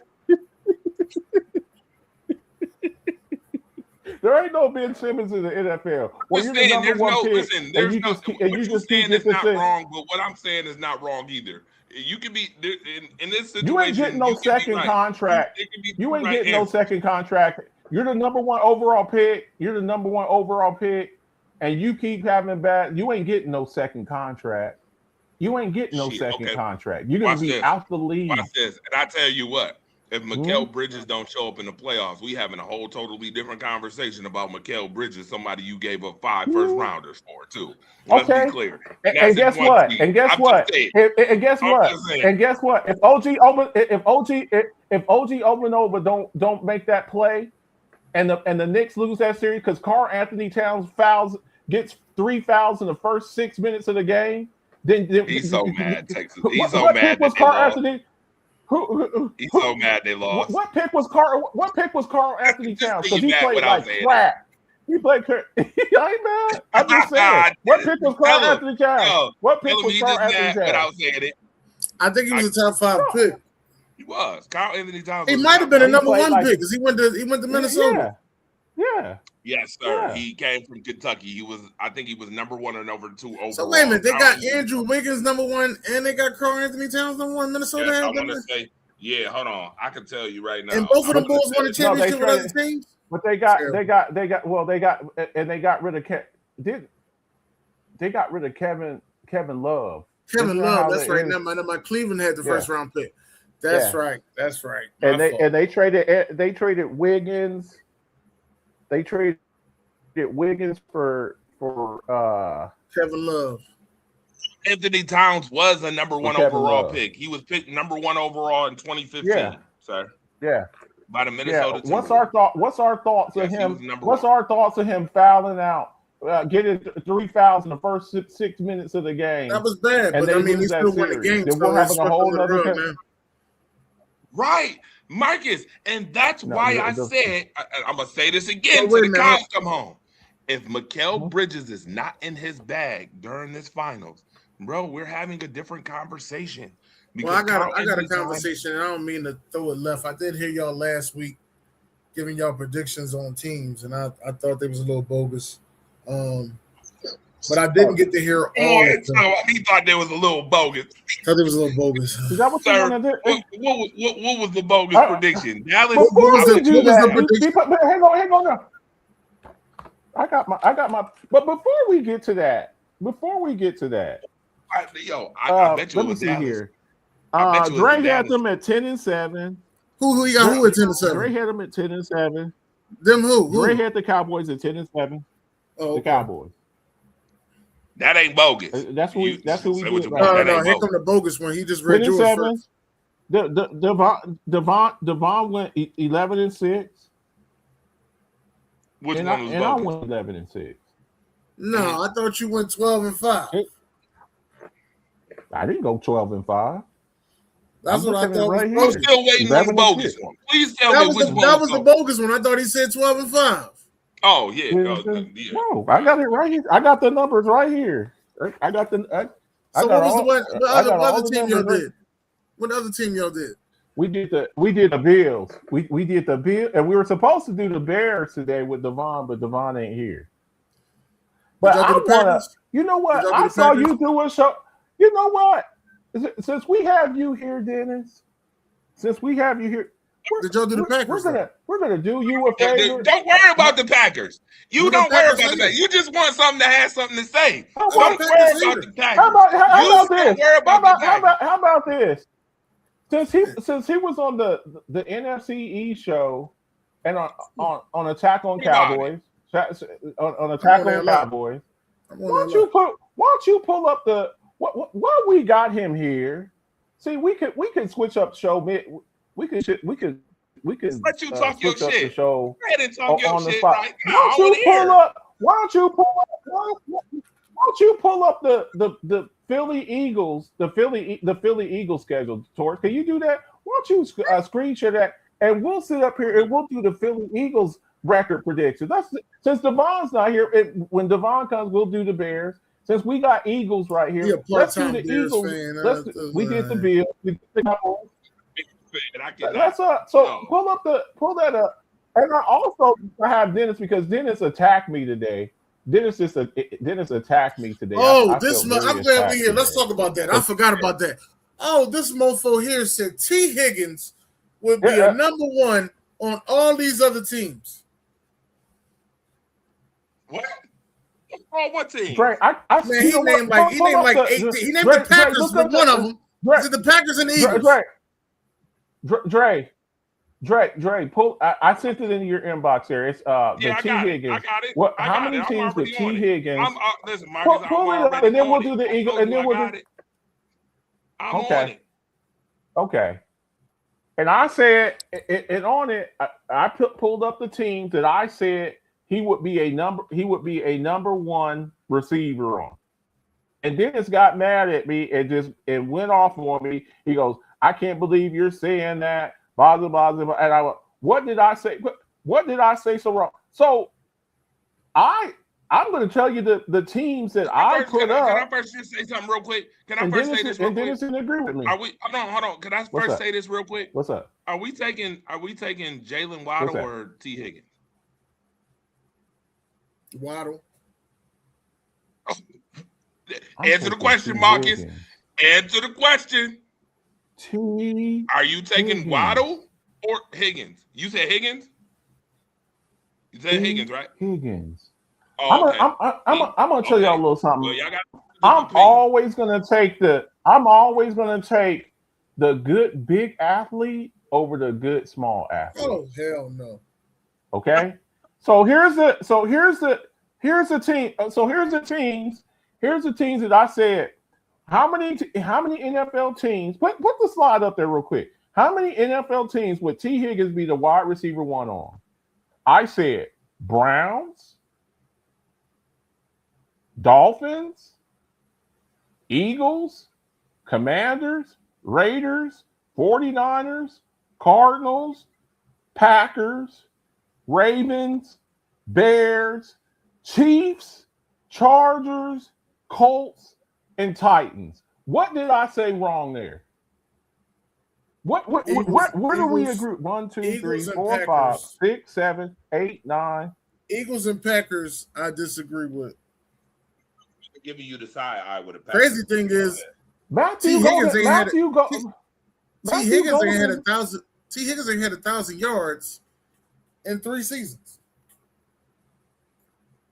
And why is that? Part of the reason with that, number one is them missing their quarterback because Joe Burrow keeps getting hurt. That's one of the things there. All right, but the other wide receiver missing Joe Burrow a lot of that. And then you have had the triple crown one of them years though, right? So it can't be. Okay, you that's can't what I'm saying. one. There's only so many. If he's a true number one, he got open, right? Part of being a number one receiver with these receivers is the targets that they get. You're getting 140, 150 targets a year. You're not getting that with the Bengals. You're just not. That's why they said if this guy is anywhere else, these teams that I just named, he's getting those targets. How many targets do you think Devontae Smith is going to get this? Hold on, Devontae Smith. Okay. Hold on, Dennis, real quick, and I'm gonna let y'all go ahead. For a minute. I disagree with the Packers conversation. If you're talking targets, if you're basing your logic on targets, I disagree. There's no way in the hell you think T. Higgins is coming to Green Bay and getting those type of targets when you just literally asked me about Tucker. Hold on, you literally just asked me about Tucker Kraft just 5 minutes into the show. There's no way. That's number one. Number two, the way that system is with Jalen Reed and all of them, they all eat. Christian Watson, there's no way he's getting 100 to 150 targets in Green Bay. I disagree with that. Now, if you're saying is he a 1B, automatically I can see him as a 1B. I can see him as a 1B, but to be the primary, hang on. Number one, no. Who's a better wide receiver, Christian Watson or Christian Watson? See, I don't view Christian Watson as a number one receiver. That's fine and dandy, but that's not. Hold on, watch this. That's fine and dandy, but that's not what they use Christian Watson for. That's not what they use Christian Watson for. They don't use Christian Watson for that, sir. Again, system matters. Where you put, I'm gonna use you. Here we go, Marcus Betts moment. Yeah. Where you play and what system you play in matters too. There's no way you can think, and I'm just telling you this, with Josh Jacobs running the football, who you giving the ball to 15, 20 times a game, Josh Jacobs with Jalen Reed might be in prison here in a little all bit. The other targets that's on Green Bay, because we lost some. Romeo Doubs is gone, obviously. With Christian Watson, with your first rounder, by the way, who you want to see. Wait, Marcus, see, this is where I catch you. You do this once a show. I done told you about this. You do this once a show where you think you slick. You literally asked about Matthew Golden being the first rounder, yet you gonna sit up here right now and talk about T. Higgins. I love Matthew Golden. He played in Texas. But if T. Higgins, how do you think? No. How do you think Matthew Golden is going to develop? I'm just wondering. He better get in where he fits, man. Because if T. Higgins, he better get in where he fits in. Because if T. Higgins comes over there, he's automatically the number one. You gotta watch the verbiage with some of these sports guys, some of these sports aficionados. You gotta watch the verbiage. They verbiage being slick shit and haterism. This guy literally is talking about T. Higgins being 100 target guy, yet gonna ask me about Matthew Golden. Which one is it, Marcus? Do you want Matthew Golden to develop for real? Nah, you know what? You wouldn't want that because you don't want your Cowboys to get their ass banked like they always do. And then you definitely don't. Matthew Golden played Cowboys. Hey, listen. If you notice, Marcus has been very humble since the last time y'all played them in the playoffs. Cowboy fans. No, he hasn't. Yes, they have. They don't talk with their chest. They don't talk with their chest no more. Dennis, I always talk about my chest. Because I tell you what. Dennis, he's been poking out his chest ever since they tied 40-40 in the game Michael Parsons was in. He's been poking out his chest every when our defense was the worst defense in the league, the second worst defense in the league last year, and y'all still tied us. I'm putting this on wax right now, and I want both of y'all listening to this because I need y'all to hear this. If the Cowboys defense is even top 20, I give y'all top 20. If they're top 10, listen to what I'm saying. If the Cowboys defense, look, I'm not one of those to listen. Saying nothing. Dennis, that's not saying nothing. You said let me finish. It's hard to go from worst to first. That's why I say it's top 20. Hold on, Dennis, but that ain't saying much. You saying that this team gonna be the 12th worst defense in the league? Then that's what you saying. By saying top 20, The you saying 15 The to top 20. 20 is a good. It's They good were from going up. 7-9. That's all I'm saying. Listen to what I'm saying. Mm-hmm. Yeah, they were 7-9. They were 7-9-1 last year with the second worst defense. If their defense is top 20 next year, what is their offense? What is the Cowboys' offense? Top what? Cowboys defense. Best offense? You said number one, Dennis? And see, I wasn't going to say that. And I say top 2, top 3. If their defense is top 20, if their defense is top 20 next year, the Cowboys are going to be a problem.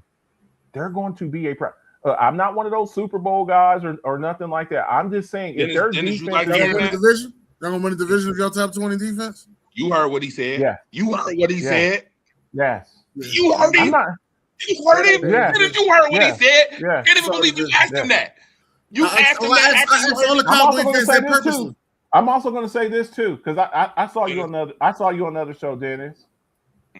If the Eagles fall off this year, that's in what the words of in the words of Vince McMahon, you're fired. Hey, Dre, by the way,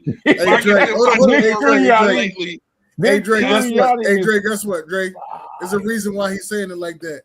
Because if the Cowboys missed the playoffs 3 straight years, oh yeah, somebody got to go.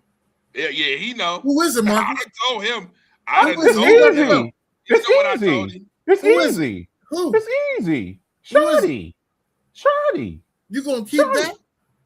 You gonna keep that? They're not. Listen. I'm asking you a question. Are you gonna keep that? You're a Romo guy. Are you gonna keep that? Dak Prescott is not the problem. Now, Dennis, me and you have done shows, and what did I say? Because force multiplier, and he's not better than Tony Romo's, which you was telling me, and I told you he was. Wait a minute. What's this? You and Dennis done did show, sir. You gonna keep saying you will say that one more time? No. Hang on. Let me say no. I said when they got ready to pay Dennis. When they got ready to pay Dak Prescott, what did I say, Dennis? He wasn't a force multiplier. What did I say about them paying him though? Was I for it? This is what you also said. You also said that he's not a force multiplier, and something else you said. God damn, I can't think now. Be nice, Mr. Eagles fan. This is the guy who constantly bragged about Dak Prescott being number 2 in MVP voting. Why are we sitting up here? He's a good quarterback.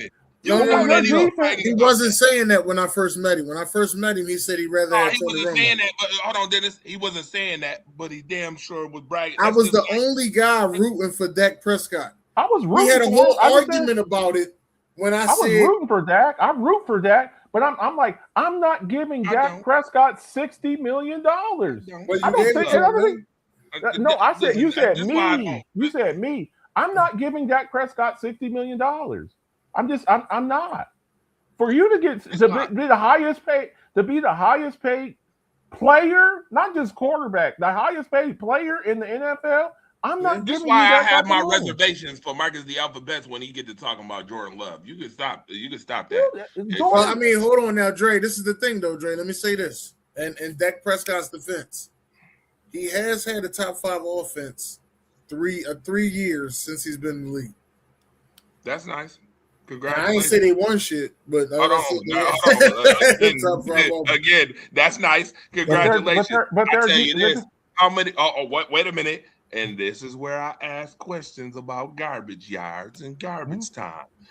Sir, how many times have your Dallas Cowboys had garbage time games? I'm just wondering, just for shits and giggles. And this is not me talking against you. This is not me talking shit about your Cowboys. I'm just wondering. But we've also seen last year with George Pickens. Come on, look. We've seen George Pickens with Mason Rudolph, right? Every receiver that plays with Dak Prescott has gotten better. We thought Randall Cobb. Do y'all remember when Randall Cobb? Because I remember him saying other things back when they got Remember when they got what's my man name from? They got him from Oakland, and he only played home games. they end up trading him to the Browns. Oh yeah, Amari Cooper. Amari Cooper made Cooper. Dak Prescott.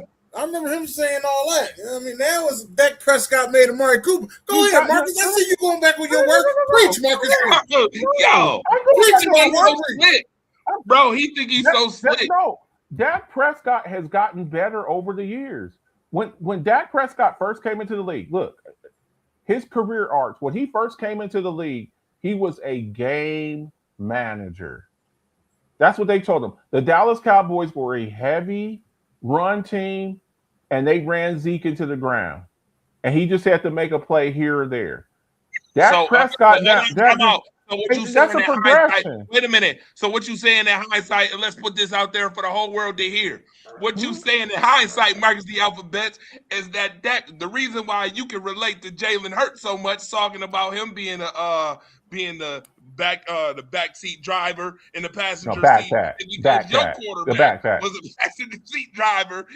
It was a passenger seat driver. He was not asked to do. He wasn't asked to do. Listen, if Dak Prescott doesn't get in trouble in college, let's not forget that Mississippi State team. Didn't they beat Oklahoma? Weren't they number one in the country? How you just listen? I love how you just tried to PDD dance. Marcus. No. I love how you just try to PDD dance right around that. I'm not dancing. Do you know what Jalen Hurts was asked to do when he came to Philly, sir? Because I'm just wondering. Your quarterback was a game manager. Here's the thing. We saw. I don't care what they say. Okay, first off. My quarterback, he got a Super Bowl ring. Okay.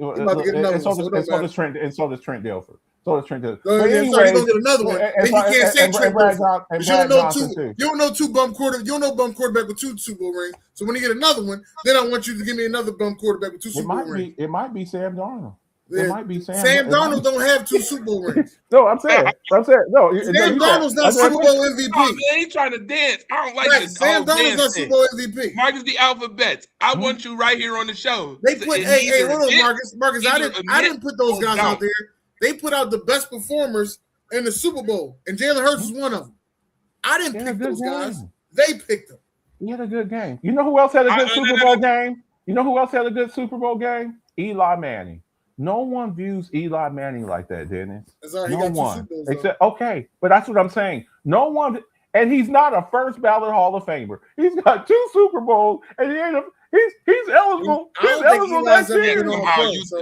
Somehow you thought he was the king of New York. Stop. Marcus, don't get me started. Don't get me started, sir. You thought he was the king of New York. No, I said he's one of the kings of New York. No, he ain't. Listen. He ain't the king of shit. He ain't even the king of comedy. You got big brother, little brother teams in cities. Who's the big brother team in Philly, Dennis? Who's the big bro team in Philly? You're in Philly. Who's it? The Eagles? Over the Flyers and the 76ers? Yeah. I mean, you would be happy if the 76ers won a Super Bowl, but they're not the Eagles. Championships. They're not a Super Bowl. Not a championship. Yeah, that's what I'm saying. So you win championships, but you have that big. But wait a minute. Dennis know that there was a time when the Eagles wasn't the big brother though too. He know. Stop playing, Dennis, like you don't know this. Stop playing like them Flyers championship teams wasn't the big brother when Donald. I wasn't around for that, sir. So Eagles. I wasn't around. Eagles fans have gotten. He said he wasn't around. Eagles fans have gotten. Eagles fans have gotten a little bit haughty since they don't want to. So they. Because they used to be the laughing stock in the NFC East. They don't want to admit that, but they used to be I admit it. That's why when people sit there and say stuff like, "Oh, we only won a Super Bowl," because I don't give a fuck. Do you know we've been through? Someone said, "Well, we only won a Super Bowl because we got Saquon." Then we'll get him again. I don't care what it takes to win a Super Bowl. I want Marcus the Alphabets to admit right here on the show before he think he's slick and getting out of this conversation. I want it right here on wax. World Class Wednesday. Marcus the Alphabets. Are you admitting or omitting that Dak Prescott was Jalen Hurts at one point? when he first came into the league, when he first came into the league, Dak Prescott. Listen to what I'm saying. I'm trying to help you with this. Dak Prescott was 4th string. Do you understand that? Dak Prescott wasn't supposed to be the starter. He was 4th string. You had Romo, and then you had Kellen Moore, and then you had the quarterback from UTEP, and then it was Dak Prescott. All of them got hurt, and Dak Prescott became the starting quarterback by happenstance. He was never supposed. He's a 4th round pick. He was never supposed. Wait a minute now. So hold on. What you saying that, Mr. UTEP 2-step? You think you slick? You ain't gonna UTEP 2-step past this one and cross over, sir. Are you saying that Dak Prescott should have been 4th on the quarterback roster? Well, they thought that Romo was gonna. That team was built for Romo. I'm not asking about Romo. I'm asking about the other 3, sir. I don't care about Romo. They wanted it was Romo, and then Romo kept hurting his back, and it was like, okay, Marcus, under your own eye test, stop you dancing. Like Romo was an awesome quarterback. The issue with Romo is by the time they finally got the offensive line straight, Romo was broke. Okay, guess what? He was broke. He was broke. Tony Romo. I'm talking about Kellen Moore and that UTEP guy that you talking about. Were they better than Dak Prescott? Should they have been high? Exactly. Dennis, I want him to just tell it like it is. Because if he tell it like he remember it right now, if he tell it like he remember it, Romo got injured. I want to say during the OTAs. He wasn't too good around OTAs. He got hurt in preseason. Around OTAs, he wasn't too good, and then so everybody kept thinking y'all was going to pick up Michael Vick because y'all needed a quarterback. That was the word around back when First Take was king, but when there wasn't no other shows, it was just First Take. So everybody thought y'all was going to pick up Michael Vick, but y'all didn't pick up Michael Vick. Y'all said, no, we're going to go with the kid we got from Mississippi State. And then y'all started him the first game of the preseason against the LA Rams. And he showed up. Romo got hurt in preseason. The next game, Dak started playing, and they couldn't take him off the field. Then when Romo got better, they had played so well together, and Romo had to go up there and be like, and Romo asked him, he goes, "When I come back, will I be able to compete for the starting job?" And they said no. They said no, and that was the end of Romo, and Romo left the very next year. So that's what it was. Dak was never supposed to be the starting quarterback, though. But sometimes you get your opportunity. Listen, you know who else wasn't supposed to be the starting quarterback? Tom Brady. Tom Brady wasn't supposed to be the starting quarterback. That wasn't my question, Marcus. My question was, should he have been that on the depth chart? Because I know part of that is also politics. Because Dak Prescott and the attitude, he wasn't supposed to be a 4th rounder either. But we all know he should have been a 1st rounder. Come on, stop this. That's why I said. But they also like Kellen Moore. They like Kellen Moore because Kellen Moore played at Boise State, and he's a football junkie. And don't forget, Boise State in those days for a mid-major school, Boise State was good. You remember they beat Oklahoma in the damn college football in the BCS. You remember that? They ran that Statue of Liberty play. So Kellen Moore, came from pretty good stock. Dak Prescott, he got his opportunity, and when he got his opportunity, he ran with it. That's just really what happened. It was the reason why I'm interested and why I say it is because I want people to stop evaluating Dak Prescott off of 4th round. Stop that. He shouldn't have been a 4th rounder. You know that he shouldn't have been 4th on the depth chart. I don't want to hear that.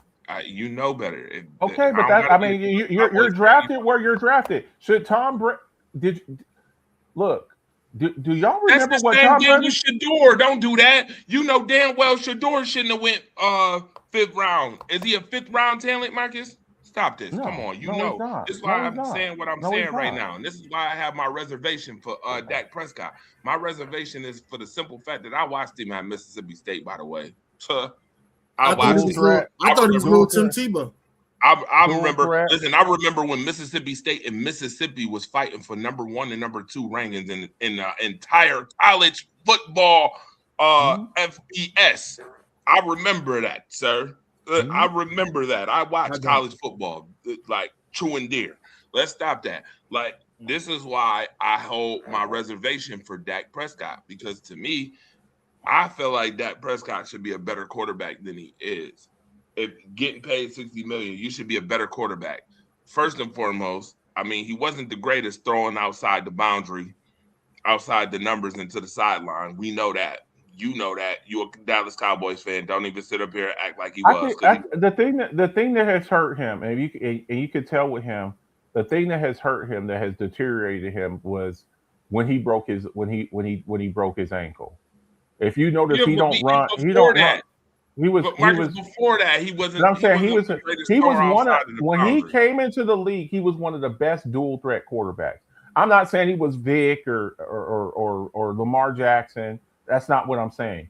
But he's go and look at old tape of him from Mississippi State. He was a really good dual threat quarterback. He would run on you.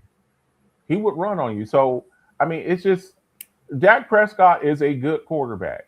If you put some things around him, and now you gave him a running game, you gave him a 1,200-yard receiver, and as quarterbacks get older, you have to put more around them. In the next 2 or 3 years, I'm going to call this shot.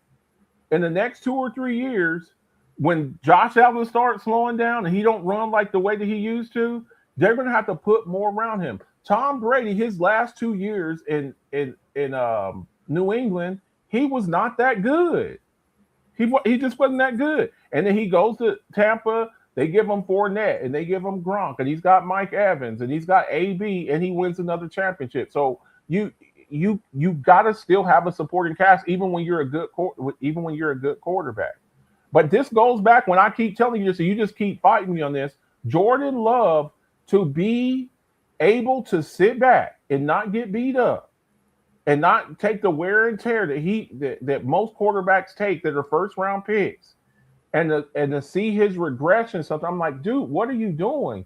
And then you see a guy like Caleb Williams, who looked like crap his first year, and then the second year he's got the same numbers in year 2 that Caleb Williams does in year 6 or 7, and you're saying, oh, he's better than him. It's like, Marcus, here's my fight back on that. I don't give a damn. You ain't about to make me feel bad because my organization know how to fucking draft. I'm not. That's you good. You ain't doing that. I'm not. I'm just saying though, but we have to look at Jordan Love realistically. Oh, well, coming out from day one again, sir. I'm going by your logic. When you are a number 1 overall pick, you much your mouth and said, I expect impact and you to be a force multiplier. So is Caleb Williams a multiplier? Wait a minute, Marcus. Okay. So if you gonna say that, then I don't want you to backpedal and turn around and then tell me, well, he got to take all these hits and yada yada yada because he was the best player and went to the worst team because that's what happened. And then you're talking about Jordan Love. Wait a minute. And then you're talking about Jordan Love sitting the bench 3 years because the Packers at number 24 got a steal in Aaron Rodgers, who should have went higher than 24. We all know this. Everybody and your mama know he should have went higher than 24. But whatever, we got him. And then we get to sit back and mold and develop Jordan Love. So I who still won't progress. Who's a better quarterback right now? Who's a better quarterback right now? Who's a better quarterback right now? Who's a better quarterback? Dennis, who's a better quarterback right now? Caleb Williams or Jordan Love right now today? Jordan. That's a good question. Jordan. Nah, I think it's Caleb, man. He's better. He's a better runner. Yeah, listen, I'm not about to sit up here and let y'all Caitlin Clark, my man. Just because Caleb Williams late in games come up with these heroic throws do not mean that. But you got to remember. Hold on, Dre. That's a whole story. because his first season late in games he was failing. They lost 10 straight. Oh, I know. I told you the 10 straight. difference. So what he did was he progressed. He got better the next year. Wait a minute. I told you that the difference between 6-11 and 11-6 with the Bears was specifically coaching. Because guess what didn't change with Caleb Williams? His completion percentage did not change. He was 58% both years, sir. His touchdowns did not change that much. He just made better plays when it counted the most.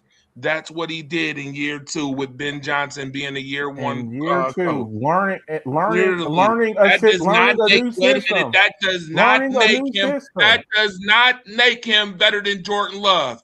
Tell me right now, since you want to sit up here, you think you slick gonna sit up here and shit on my quarterback again on another one of these shows. I'm about to hit you with this. Okay. Tell me, out of the major statistics in football, sir, where Jordan Love is not top 7 in every statistical category. Go ahead and tell me, because I can pull it up right now. I don't just look at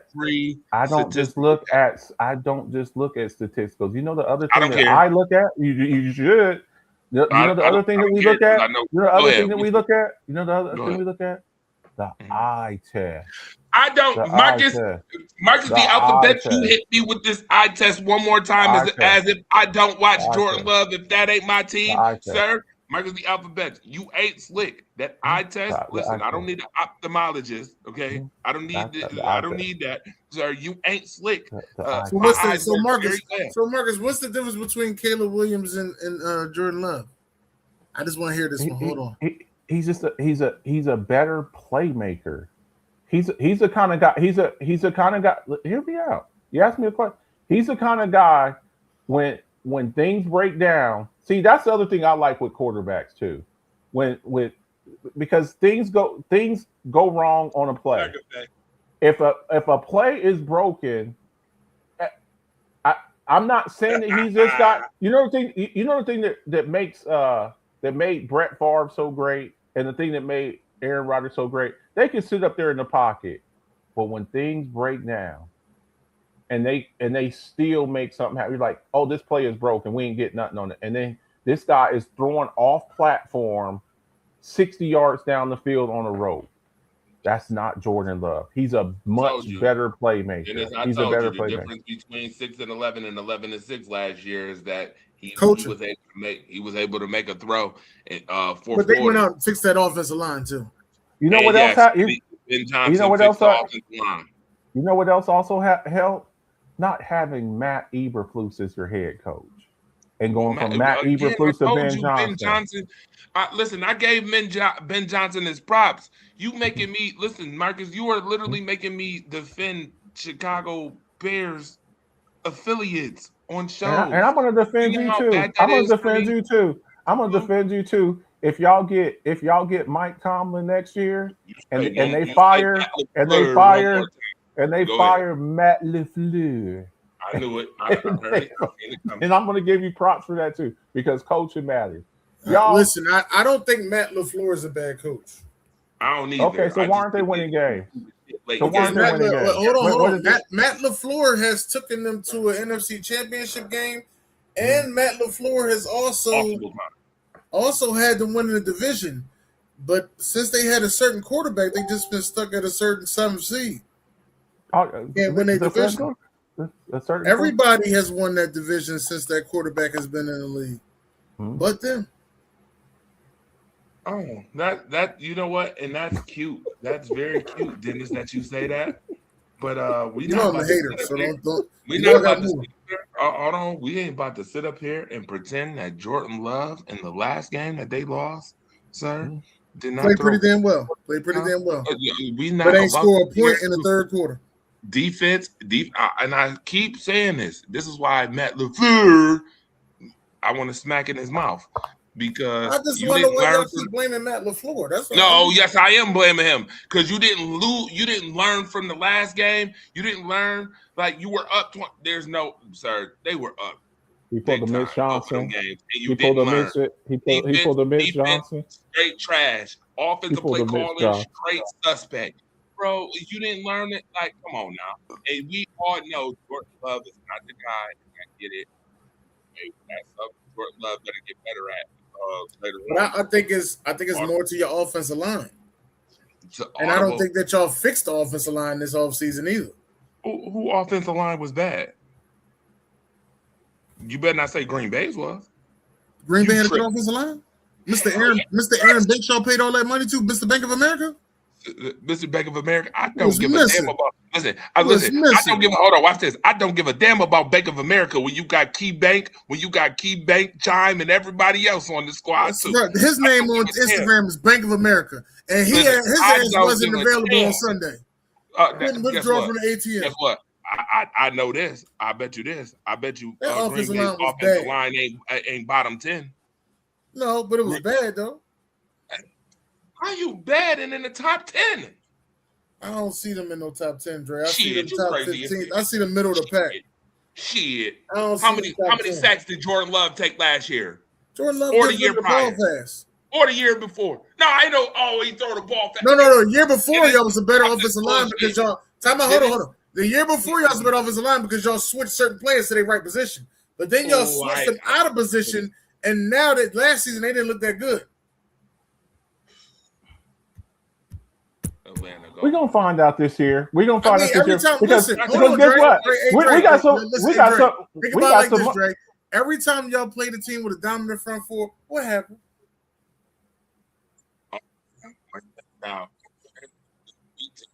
Denver, dominant front four, lost. Eagles, dominant front four, lost. Who? Say it again. Browns, dominant front four, lost. Who? Panthers, dominant front four, lost. Oh, you talking about last year? Yeah, we can't talk about this year. What, you want to see the future? No, hell no. But we gonna see the future when my team better than both of y'all's. But it's all good. I mean, it is what it is. It is what it is. Not when Micah Parsons. We just found out today. We just found out today that Micah Parsons might miss it. Terrence Parsons went on Attack on Cowboys. Yeah. And said Micah's gonna miss half the season. Yeah, he ain't gonna be back to October. And if let's just go by what y'all say. And if y'all say he's most important and y'all ain't won the game since he last left, and y'all telling me y'all gonna win the first game of the season with Kyler Murray? Oh, I can't wait to. I cannot wait. We got guess what? That's cute. You know what? That's so cute. You love cheerleading for Skull and whoever else you can cheer for, and whoever else you can cheer for. How many games? I tell you what. How many games Josh Jacobs going to get? You also heard that they're going to get Jadeveon Clowney too, right? What the fuck? If y'all was getting what's his name? Sweat. I'll be a little nervous. Davion. Wait a minute, and that ain't off the books. That's not off the books. Davion Clowney. I mean, that's not off the books yet, though. That's not off the books, sir. Let's not do that. Clowney had 8.5 sacks. Wait a minute. No. You think he's so slick? You think you slick? Dennis Holmes. I'm good. Sir, you said we ain't won a game since Michael Parsons was what? After he got injured. How many games y'all won? After he got injured? How many games y'all won? Okay, watch this. Dennis Holmes. How many points did the defense give up in those games? I want to wait. I'm just glad to hear you. Because I don't remember Green Bay getting blown out in not a damn game last year. Not one. Well, besides the one game. I'm not going to charge you for that game because Derrick Henry went crazy. But besides I'm not going to charge you. I'm not going to charge you. I'm not even going to do you like that. But for you to give up 25 points in a playoff game, that's considered a blowout, sir. Yeah, okay, that's the only one. I give you that. That's the only one because I have to be fair. That's the only game, sir. And we don't lose to Baltimore, and that pissed me off too. That's another. You want to talk about games that pissed me off? That one pissed me off. Derrick Henry do not do that against the Green Bay Packers. The Browns we usually fold him up. We usually pack him right up. We usually fold him up. That's when I start calling him Fruity Pebbles, Marcus. I start calling him Fruity Pebbles after that Browns game. How many games is the running back getting suspended for? No, he ain't getting suspended. Charges was dropped. Yeah, charges was dropped. I got that straight from Terrence Parsons. Charges was dropped. Okay. No, it's all good though. You see how y'all plotting and scheming for wins on my team though. Y'all want people to be suspended. You know what? Y'all sound like the goddamn golden. Actually, I'm not really worried about it. I don't play your team this year, so I don't really have a horse in the race. I don't play your team this year. I play the Cowboys this year, and I want us to sweep them. So. But hold on, but Marcus, no. What did you just say? Yeah, I want us to sweep the Cowboys. I want you to hear that. You're not gonna sweep us. Yeah. Matter of fact, if my predictions go right by Thanksgiving, we're gonna win the division. No. We're gonna have to put something on that because now you're talking crazy. What's your bet though? You got to have a counter bet. What's your counter bet? Yeah, because he's good for just saying that. And Dennis Holmes plays some crazy shit. And what's your counter bet? Cowboys win the division. Yeah, you ain't win the division. Cowboys win the division. You don't even sound confident. Oh, I'm very confident. We got the best player in the draft. Caleb Jones, the best player in the draft. I agree. You got the best player in the draft. All right. Malachi Lawrence. Get Malachi No, Lawrence? I said Caleb Downs. I told you Caleb Downs before the draft started. Okay. That Caleb Downs was the best player in the draft. And you told me you wasn't sure. I said before it started. And we was talking about this degenerative league. And I told you he was going to Dallas. But the degenerative league. I said that. Well, I said that on the show. I did not think that he was on every one of my mock Harbaugh. I didn't think that Harbaugh would let him buy him twice. I did because the Giants are stupid. But go ahead. Because John Harbaugh loves safeties. That they went and drafted Kyle Hamilton high. I did not think that he was going to let him. With Harbaugh 2 first-round picks, like giving up fourth quarter leads 17 times in his career. That was. I don't give a damn about no goddamn safety. He's talking about you should be safe. You should play safety when it comes to them damn leads. The fuck he talking about? That's the real. All the prevent defense. What they say. All the prevent defense does is prevent you from winning. Hey, y'all, we appreciate y'all for coming out. We've been over here after nearly 2 hours and 15 minutes. Bucking around with you, because bucking around with you, and then talking to Dennis about y'all hating on these damn Packers. We'll be here another 45 goddamn minutes. That's how we do, though. So what we'll do next week, hopefully Devon usually pops his head up in here. What we'll do next week is we'll do Dennis, come back next week. And we'll do the record prediction for the Eagles next week. That's what we'll do because that's what I had wanted to do, but we got a little sidetracked. And then whatever right here. Damn whatever. Y'all so split. Nah, that ain't it. My fault. But I do got the Eagles schedule up. I had it up. It's all good. We got a little side. We'll do it next week. Yeah, we'll do it. We'll do it next week. That list that I have. You said that you don't agree with that. You said you didn't agree with that list of teams that T. Higgins would be. Because you think T. Higgins is better than Devontae Smith, and he's not. He is though. He's not. He is though. He is. Let me tell you this. Devontae Smith. Let me say this to you just as plain as I can. Devontae Smith has never been the best wide receiver on his own team. Well, when he was at Alabama. When he was at Alabama, he wasn't the number one receiver. Well, actually, he was the number one receiver his rookie year with us. I'm trying to figure out what he's talking about. Okay. Look, just because you're the best player on a team with a bad wide receiver core, that doesn't make you – Alec Pierce for the Colts, he's the number one receiver this year. He was a 1,000-yard receiver, though. That's the difference. Okay. I don't care about Green Bay don't have a 1,000-yard receiver, and they pay the guy $27 million a year. He ain't touched 1,000 yards. Just want to let you know the difference on that. Hating. Listen, y'all gotta stop all that hating shit. Just want to let you know the difference on that. Hold on. Hey, now. Y'all gotta stop all that hating shit. When you got 5. They got another one that they pay $18 million, who I think is the best wide receiver on the team. He ain't touched the 1,000. Guess what? when you got 5 targets, when you got 5 good targets, I don't care about 1,000 yards. You know who else didn't have 1,000 yards all like that? Is when the Patriots had them 4 targets. I don't remember them having 1,000+ yard seasons like that either. I don't remember your boy whatchamacallit, Super Duper and all of them having 1,000-yard seasons with Miami either. But somehow Dan Marino was throwing for damn near 5,000 yards. I don't want to hear that 1,000-yard shit. You spread the ball. We had 5 legitimate. The Mark brothers had 1,000 yards. Mark brother, I don't know. We talking about consistent. They weren't all. They weren't all. They were never consistent. They weren't all. None of them was. Stop this. Let's not even do that. We're gonna have to sit down and no, hell no. We're gonna have to sit down. Matter of fact, Mark Clayton. Where did Mark Clayton go after? Oh no, you talking about the 80s. A lot of cocaine was back then. We can't put on that. Yeah, a lot of cocaine, a lot of cocaine, booger sugar, a lot of booger sugar, a lot of that booger sugar. A lot of dudes was on booger sugar for the game.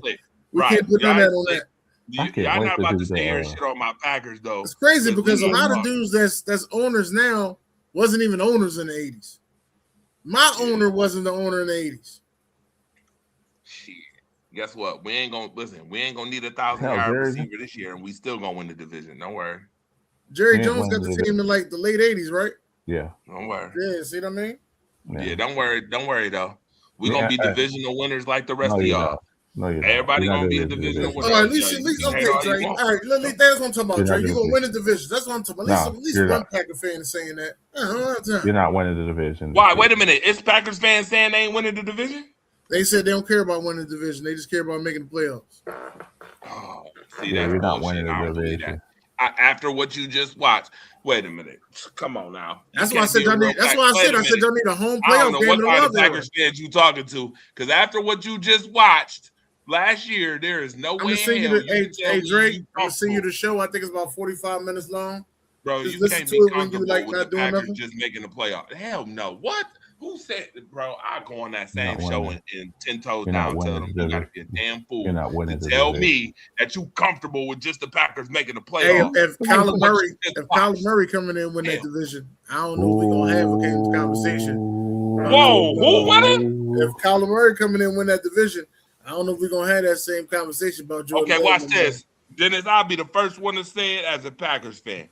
If Kyler Murray come in the division and Minnesota win that division, Matt LaFleur should be fired immediately. I don't get it. Yeah, but you said last year. But didn't you say last year? Last year you said the Bears were coming in last place. You said the Bears were coming in last place. The Bears was hold on. I did say that. The Bears was dog shit dookie. Hold on. Wait a minute. The Bears was dog shit dookie the year before. What I did not expect, hey, players made a lot of improvements though. Hold on, watch this. Players fuck up, Marcus. Don't act like you ain't never fucked up. Players fuck up. Listen, sir, I did not expect for Caleb Williams and them to win 7. Let me put the number up for you. 7 games last year in the fourth quarter.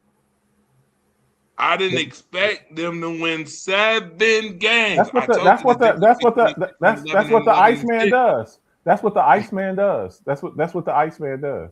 Yo, stop calling him Iceman. That's his name. Highly disrespectful. That's my son. No, he ain't Iceman. Y'all better stop calling him that. He ain't Iceman. That was crazy. He did that after he scored the touchdown on y'all. I don't know.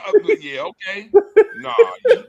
And his was crazy though, Dre. His was crazy though, Dre. This is the thing that I don't like about the Bears. They did not improve their defense this offseason, and they got rid of their number 1 wide receiver. Yeah. Which their wide receiver room is deep, but they got rid of the number 1 wide receiver. So they have so much. My family that lives up in Chicago. I'm gonna tell y'all this. I'm gonna give y'all a little fantasy football advice right now from the defending Alphabets football show, fantasy football champion, Luther Burden Jr. That's all I'm gonna say. Okay, watch this. I got something for you. Will Luther Burden Jr. Matthew Golden have more yards? You're gonna be singing Luther. No. Matthew Golden would not have more yards than Luther Burden Jr. No. He definitely not. I'm one of Matthew Golden is the 3rd wide receiver on the team. No. Hold on. Guess what though? I tell you what, you're gonna be singing the Luther song as a burden song, because that team surely gonna get juniored this year. You gotta face the damn the Lions, who you didn't beat at all last year, by the way. You didn't beat them at all. Let's be clear. And the Lions got a front four that's phenomenal, right? And then you got to play Minnesota, whose front four got better this year. Whose front Kyler four Murray said he's having a hard time. Kyler Murray's he's having a hard time learning the playbook. He ain't getting he's getting equal snaps with JJ McCarthy. They're splitting the rep between JJ McCarthy and Kyler Murray. Yeah, Mr. Kyler Murray, but that's okay. But I'm talking about Caleb Williams. You ain't slick. I'm talking about what Caleb Williams gonna get pressured into this year. By the way, Caleb Williams will be top 5. Caleb Williams will be top 5 in the MVP race this year. Oh, okay. Yeah. Caleb Williams will be top 5 in the Caleb Williams will be top 5 in the MVP race this year. You're tripping. Caleb Williams will be top 5 in it. I didn't say he's gonna win. Hey, Dennis, make sure you keep that in your memoirs that this guy is big enough. Caleb Williams will be top 5 in the MVP. Listen, sir, I'm gonna tell you exactly what's gonna happen. The Bears is gonna do what the Bears usually do, because after year one, year 2 is the toughest. Hold on, year 2 is the toughest when it comes to coaching and all that good stuff. Year 2, when people got tape on you now, watch this. Year 2 gonna come. I'm gonna watch the Bears bear down as usual, and then we're gonna pack them up. We're gonna pack them up. We're gonna ship them off to Indiana, where we know where they really going. Where they really going after this? After this, and then all the Chicago people gonna be mad as hell because they only gonna have a couple of teams. Here's what people are forgetting about the Bears before we get up out of here. They have a top 3 running back duo in the league. That Swift and Monangai. Now I know that Gibbs and Montgomery, but Montgomery's with the Texans now. But that running game that they have between those two there is a problem. You know what's so funny? Mr. Swift man over here. He's so high on Swift again now. I just got a question for you. What happened in year 2 with DeAndre Swift when teams end up tape on him? What happened in year 2? The first team that he went to in year 2, what happened? Got shut down. But that ain't you need to worry about the lightning part. Monangai is a problem. Can you say Vamoose disappeared? Okay. Disappeared? Can you say Houdini? Okay. You say Houdini? Yeah. Okay. So you keep it up with this high hope on Swift, and you're going to swiftly find out that teams that got tape on his ass, in a different system, you can hide. Look, it's good to camouflage. This year, Colston Loveland will be a top 5 tight end. Colston Loveland is phenomenal. Michigan guy. Guess what? Colston. Hold on, watch this. I said Colston Loveland might be the best be the best offensive Michigan prospect that I've seen Michigan put out in a couple of years. Because if I gotta go by JJ McCarthy or Blake Corum, Blake Corum, all right. Colston Loveland was balling last year. Let's be clear. I'm not about to hate on Colston Loveland. In fact, I would have loved to have Colston Loveland when Tucker Kraft went down. Hell, we could have used Colston Loveland. Yeah. I'm mad as hell. That motherfucker was killing our ass. Colston Loveland was killing what's up with your boy Musgrave? So watch this. Even Luke Musgrave had a good season. Was all right. He was pretty good. And then Tucker Kraft came in, and he was even better. Tucker Kraft went down. Stop hating on my tight ends. No, look, Musgrave was good before Tucker Kraft. And then Tucker Kraft was even better. And then Musgrave went and found the grave. I don't know what to tell you about Musgrave. I don't know what to expect from him. I'm gonna be honest. Make sure y'all tune in next week. We'll do the Eagles schedule breakdown. We're gonna see you talk that. We're gonna see Marcus talk that shit when week 7 or 8 come and the Bears got to play the Packers in Green Bay. and Michael Parsons make his triumphant return. And we He's gonna be on the snap count. We ain't worried about that. Limited snap count. Yeah. Sir, you don't even have a horse in the fight, sir. Last I checked, the Eagles don't play us into the playoffs, which we gonna get our lick back on your ass too. Caleb Williams is my son, man. Caleb Williams is my son. Man. Oh, say Caleb is your son. Stop disrespecting the Iceman. The Madden cover boy, Iceman. Don't disrespect him like that. No, Mr. Freeze. He is Mr. Freeze. He is not Iceman. There's a difference. The Iceman coming. The Iceman coming. We appreciate everybody who came out. We got a little long-winded and went off, but thaw his ass right out this year too. We're gonna thaw him right out. We appreciate all the love and support. Everybody who comes through the comments and stuff like that. We didn't do too many comments tonight, but everybody in the comment section and that interacts with us, we appreciate you, man. It's always fun to chop it up with these guys. We'll try to have Dennis back next week so we can break down the Eagle schedule and whatever news comes up. We're about 40 plus days away from training camp, so start getting ready. Basketball season's over. Hockey's over. You think you so slick? By the way, shout out to the hockey world. By the way, NHL draft here in Buffalo Friday. We'll be here in Buffalo. Buffalo already done made some moves. I can't wait to have these conversations coming up with these Sabres folks. Yeah, it's gonna be very interesting, Marcus. I know you try to do that hockey, but you give me the every time. Yeah, when we talk about hockey. But shout out to the NHL world. Shout out to my guy Lionel Messi and Cristiano Ronaldo. It is hockey. It is soccer. For those who watch soccer, do you even watch soccer? Who watch soccer? Do y'all even watch soccer? Damn it! I've actually been watching a little bit of soccer, like for World Cup. Is popping. Yeah. And so is the WNBA. WNBA popping too, by the way. Shout out to the WNBA. Yes, it is. Yes, WNBA is popping. I love what they're doing for all those folks who hated and thought that these women wasn't gonna get it together. Yeah, shut the. I almost. Yeah, I really enjoyed watching AZ Darkovich. I've really enjoyed watching her. Watching who? Darko Fudd. I've been enjoying watching. Yo, if you disrespect AZ Fudd, yo, he think he's so smart. He calls her Darko. Yo, he think he's slick. Bro, you better stop doing that. Darko Fudd. AZ Fudd is nice, bro. You tripping. You should have drafted. You should have drafted Olivia Miles. No, you should. I keep trying to tell you this, sir. They did not need when you go.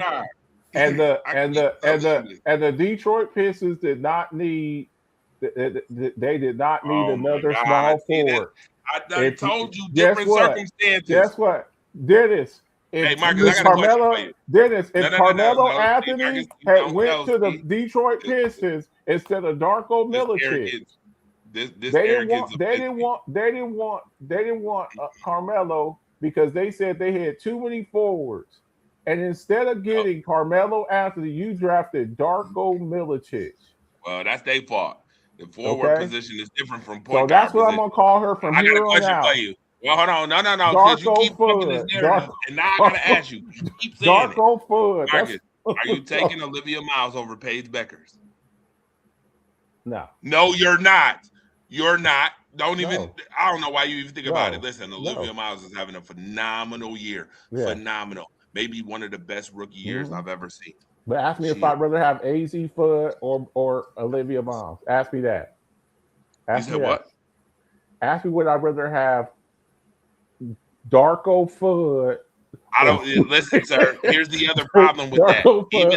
Even at the guard position, watch this. Even at the shooting guard position, sir. Yeah. Do you know who Dallas's other guard is? Do you know who it is? I'll tell you because she's also a Notre Dame alum, by the way. Okay, and guess what? And guess what I would do? And guess what I would do? And guess what I would do? Guess what I would do? I play 3 guards. That's what I do. Hell no! I play 3 guards, and we'll run all. What's that song? What's that song about? What's that song by Flow Rider? What's that song by Flow Rider? And can't I play her. She's run too these small. streets all Olivia night Miles is and too day. small. How you gonna play three guards, sir? I just want to know how you thought you was playing three guards when all of them are like 6 foot. Dude, they would get dominated. She would get dominated. And guess what? We're gonna run all day. And you know who else should have played? You know who else should have played 3 guards? The Spurs. They should have ran with 3. They should have ran with 3 guards. That's different. That's different. They should have ran with 3 guards too.